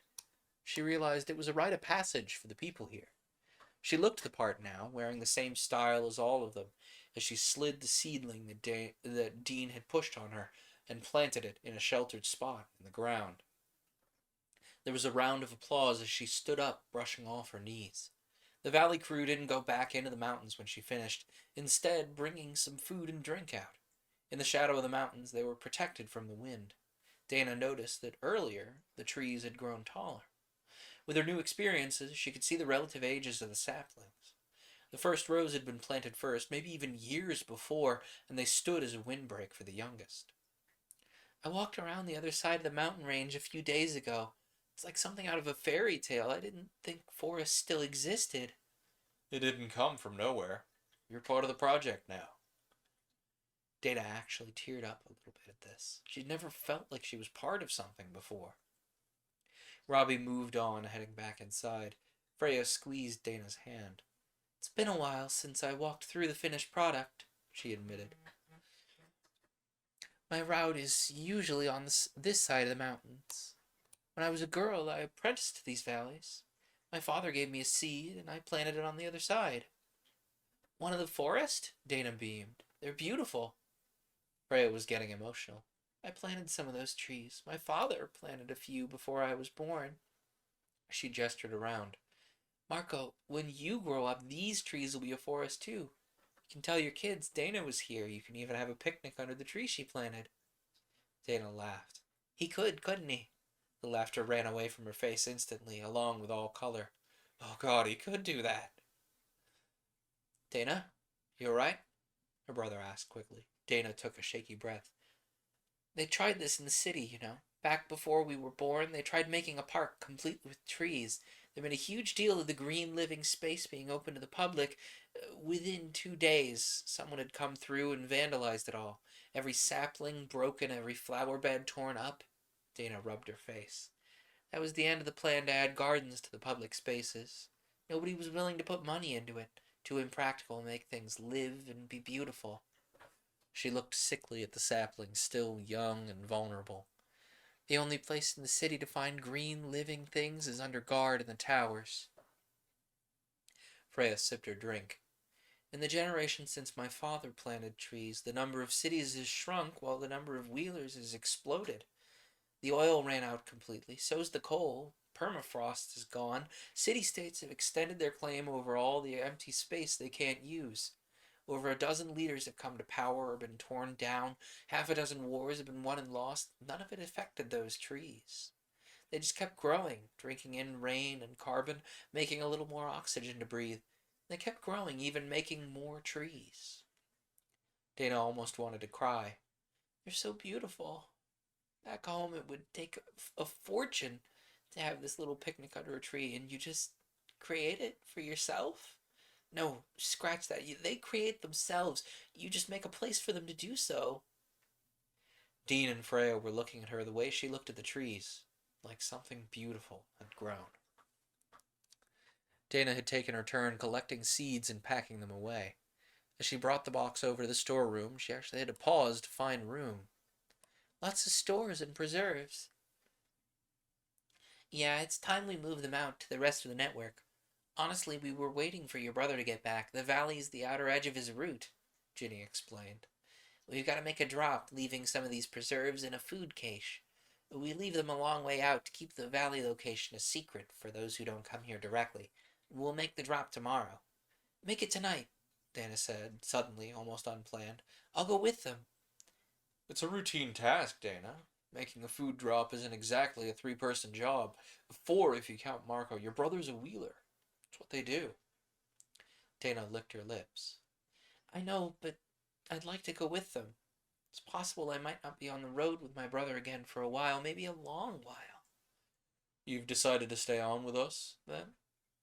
If you'll still have me. I've learned a lot with you, but I know I'm still the new kid in the valley. I love it here, but I don't imagine I'm doing much more than anyone else could in my place. He even had to train me. Dana, our numbers grow all the time from city refugees. We'd have to train anyone who took your place. It's not your fault that you started later than Marco. Well, sure, but just because I'm easily disposable doesn't mean I'm not useful to the cause. Robbie stared at her. What? It's the company motto back at the shelters. A lot of work parties are picked out of them. This was said very matter-of-factly, but she noticed the look of jaded horror in Robbie's eyes, the same way others did when she told them about her life, so she pushed right past it. If you were willing to accept me, I promise I won't make you regret it. Dana, relax. You're more than welcome to stay. Robbie joshed her. I was ecstatic once, too. More than two-thirds of Arcadia were once. Takes three people to vouch for you to get permanent status at one of the projects. Your brother and Freya have already provided two, but if anyone raises a fuss about it being a family thing, you've got two more people who figure they're no more menace to our way of life. I'm flattered. I can remember when I was at least considered a potential threat. By the time Dean had returned from lunch, Dana had the food stores boxed and stacked outside his rig. She took one look at his face and realized he knew already. Freya came up behind him, squeezing his hand. It was clear she knew too, but she was smiling lovingly at Dean, happy for their family. On the drive, they talked about other things. Dana caught them up on how the valley was expanding and skillfully dodged Freya's good-natured interrogation about her largely pen-pal relationship with Morris. But after a few hours, when the valley was hidden completely from view by the mountains, and even those were a fair distance away, Dean pulled them over. Dana had been part of things long enough that she could find the hidden cache now, unlocking it easily. So how long would you like to pretend you don't know why I'm out here with you? Dana asked as they carried boxes of dried fruit out of the rig and put them safely underground. I can't think of any way to say it without sounding incredibly ungrateful. Dean chuckled. Dana, I know that Freya and Morris have told you that people are fleeing the city. Most of them for the same reasons you had, and a lot of them don't make it. The ones that do, well, they don't often travel. The wheeler life is one where you can't, well, you can't carry excess baggage. Dana knuckled her brother, and he laughed while she made her case. I love the Valley, Dean. It's just everything my old life was not. Everything I didn't know was possible. And I'm glad I didn't know. If I had, my life would have been subhuman hell. She said this very matter-of-factly. I gotta be honest, champ, I was getting some heat from the others for having a newbie see so much so soon. Yeah, Robbie and Ginny are crazy about keeping the valley location a secret. Even from others like you, I'm not sure it's as big a threat as they think, but if there's even a 1% chance that the valley's in danger, I'm willing. She looked down at the food cache. So where do you go from here? Well, we take some of this food back the way it came. Another wheeler team will come by and take these seeds eventually. They don't even know where the valley is, from what I hear, but these seeds you've collected will be given to people that can use them. Dean smiled a bit for her. We'll be making the run this way back once every 6 weeks or so. He was about to keep going when Dana's device chimed. She checked it. It's Morris, but not a letter. He's calling. You're smiling quite a lot for a woman getting a phone call, Freya observed. Be nice, Dean joshed her. She's never been of interest to a handsome doctor before. Dana kicked him without looking, and then answered the call. Hey, you. How you holding up? I have, uh, I have good news and hopefully better news. Good news is my patients have all made a full recovery, which means I'm able to leave and, well, to be honest, to come and see you. Dean catcalled and Freya swatted at him. Dana flushed a bit. I'm not allowed to tell you where I am. It's one of the projects, but we can meet if you're anywhere near the Eastern Ruins. Well, that's actually perfect. You remember that music group I told you about, the Topian Trio? Yeah, you played some of their music when we were in the solar shelter. Well, as it happens, they're a touring group, sort of like part-time wheelers, but they make trades along a concert route. Do believe they're making a stop near the southeastern freeholders. Told hundreds of people are going to show up. If you were free, we could meet up for dinner first, make a night of it. The Topian Trio, I love that group. Dean called over Dana's shoulder, thrilled to hear they were around. I haven't seen a show like this in years. Save me a seat tomorrow. Freya and Dana both kicked him in the same moment. On second thought, I have a lot of work to do, but you kids go ahead and have a nice time. Dana still didn't have a vehicle of her own and wasn't about to ask Dean for transportation, so Morris came to collect her on his motorcycle. Dean had been waiting for the chance to make a fuss, but Freya ran interference until she could get Morris away. Despite herself, Dana was nervous. She hadn't been on an official date since she was a teenager. It was barely possible to find time back in the city. Most people left it to dating services. Marriage licenses were one of the few cheap things in the city, and the rules about sharing homes with others were so complicated it was easier to marry someone and split the living expenses that way. The concert was being set up when they arrived. Plenty of others were visible, gathered around one set of wheels or another. Many of them were doing the same thing Dana and Morris were, having a meal and a few drinks before the show started. The musicians had arrived in a small convoy of regular wheeler rigs and were laying out their equipment. Morris had brought a bottle of someone's homebrew. It had a clear, fresh chill about it, and they caught up with each other until Dana matched his offering with her own. Something from some friends of mine. I was told not to enjoy it alone. Morris's eyes bugged out of his head. Is that honey? Real honey? Something that can't be faked. Dana grinned as she pulled the stopper on the jar. Blueberries and a honey preserve. She pulled out a spoon. Told the honey will stay good until sometime after the sun explodes, but this is a special occasion. Morris winced. Well, now, if they're homebrew, gosh, I'm cheap. Dana grinned. Well, I'll find a way for you to make it up to me. Morris spread a blanket out, and they passed the jar back and forth, eating one sticky blueberry after another. It was better than expensive caviar would ever be. Oh, I want blueberries and honey so bad right now. That sounds so good. Oh man, I've never thought about preserving fruit in honey because I normally don't have that much honey around. Normally when it comes to preserving fruit, I'm thinking of jellies and jams. But oh man, could you imagine like a a good sized amount of blueberries in a quart jar of honey and over time the sugar slowly osmosis into the blueberries and you scoop one blueberry out and you let the sugar dissolve over your tongue for a while and then the blueberry is by itself and it's slightly taut from having that much sugar in it and you kind of slowly pop it with your teeth. Oh man, that sounds so good right now. Oh, anyway, now that I've thoroughly distracted myself talking about how good that would be. Back home, they say the people out here are so desperate they'll eat each other, trying to decide if they know the truth and think their version's more exciting, or if they just don't care to look and are making it up for fun. If you thought it was that bad, why'd you risk it? I had nowhere else to go. Dean offered. A relative is more than most people would have to fall back on. I could go back to the city tomorrow if I had to. Morris said, more philosophical than emotional about it. Didn't leave home out of economic need. My family's got gold sector money. Still waiting for me if I ever go back. Then why do you stay? She had reasons of her own, but she wanted to know about him. I know you don't exactly love the living conditions you've got, running back and forth on that bike from one medical emergency to the next. If you come from money, you could still have the food and space if you went home. What keeps you here?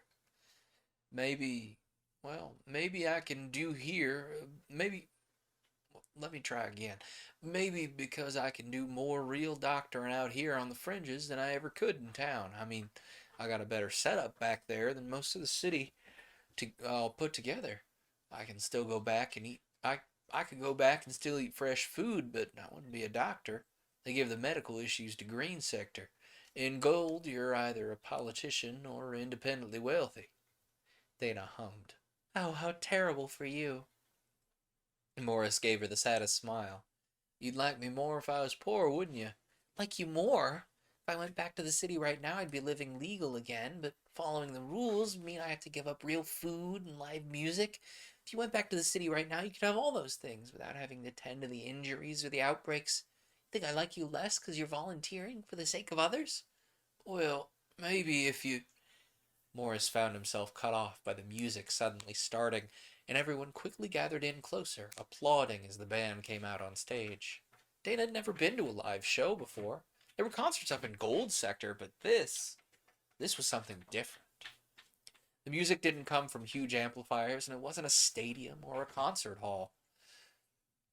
Dana actually recognized the tune from the recordings Morris had played for her, but listening to it live, it was a whole other experience.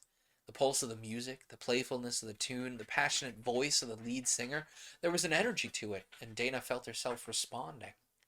The only thing she could equate it to was when she walked in the trees and felt something primal and basic in her suddenly come to life.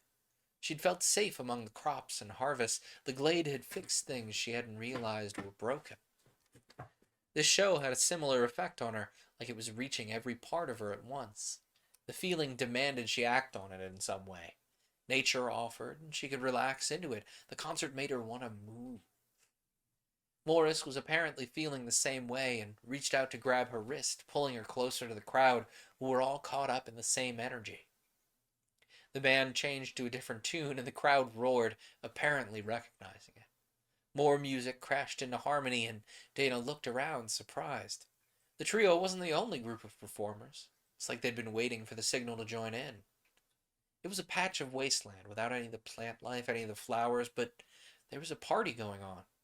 Dana had seen trees growing out of dust through sheer hard work, but this was the most alive a wasteland could be.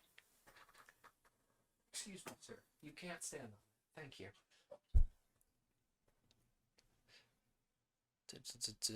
Strobe lasers and smoke machines joined in just to add energy and color. The music was savage and without reserve. The people were either celebrating something or defying something, but they weren't holding anything back. Dana felt the rhythm.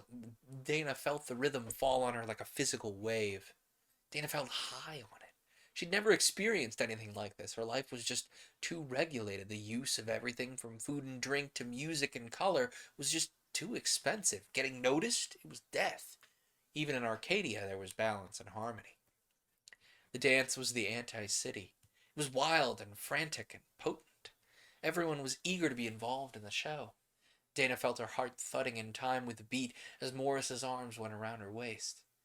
The trio on stage played hard, sweat flying off their faces and hands, and Dana suddenly realized she had no idea how long had passed.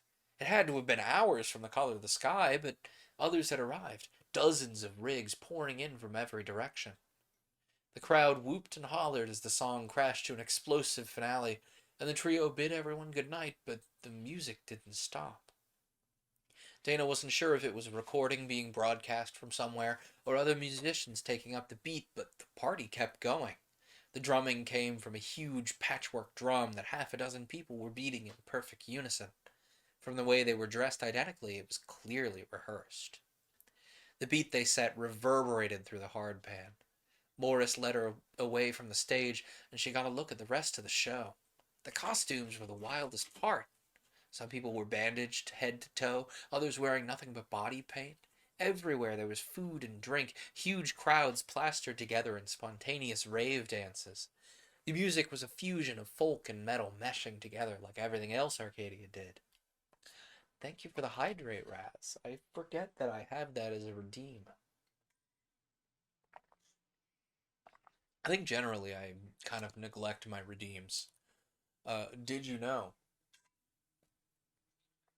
there are redeems available to you if you've been watching long enough to have channel points? Real thing. It's funny that I forget about them because it was the biggest thing I was pushing for affiliate for outside of emotes. Posture. Everybody stretch. It's posture time. Okay. Posture. Where are we? This kind of thing is when Arcadians cut loose. Everything we do is set by the world's clock. Our powers decided by the movement of the sun, locations charted to follow the weather. Farms can't be forced to grow at anyone's speed or schedule. This is when we move at whatever pace we want. Dana felt a laugh come ripping out of her, electric. I love it. Morris laughed with her, and Dana realized she hadn't laughed in ages. The valleys had given her peace. The valleys had given her peace, the trees had given her joy, but laughter was something she can't remember having had before. She pounced on Morris, missing his lips a bit, but too enthusiastic for either to care. Yeah, I can come pick you up, Raz. I'm actually almost done, because Magnus just puked. So I need to clean that up. Nobody explode. I'm gonna just get that, and then I'm gonna come back and examine how much or how little chapter we have. Everybody be patient. You'll have to excuse me. If someone could hit the library command, please. Oh, yeah, Yakis, you're full of barf.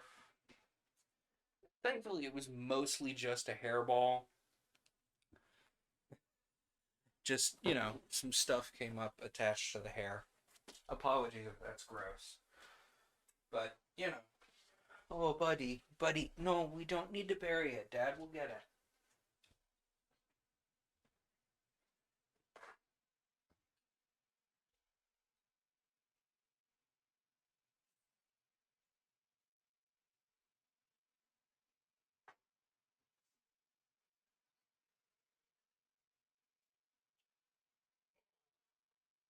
Oh, that was a mistake. I should not have gotten down on the floor to do that.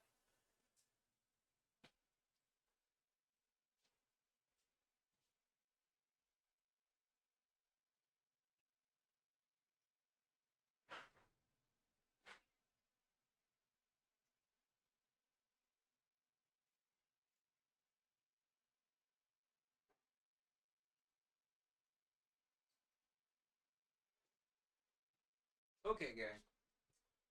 Let me.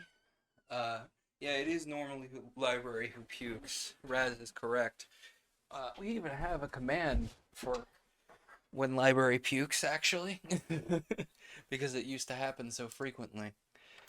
Uh, he's a little better about it now, but that that is the command that I was like, hey guys, can somebody drop that real quick? Let me let me see where we are here. Hang on, bookmarks, new, hold this again, and we'll come back to that. So, how far is chapter 8 here? Because we're in.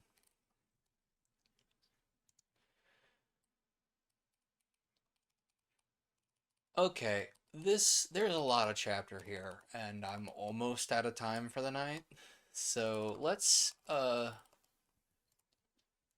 see real quick. Hey, bookmarks, go here. Um,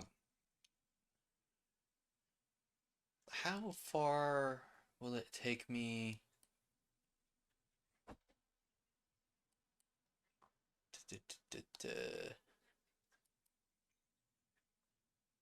Okay, I think, judging by the shape of things here, I've just been kind of like skimming. Um, I think this is a really good place to call it for the evening and for the episode.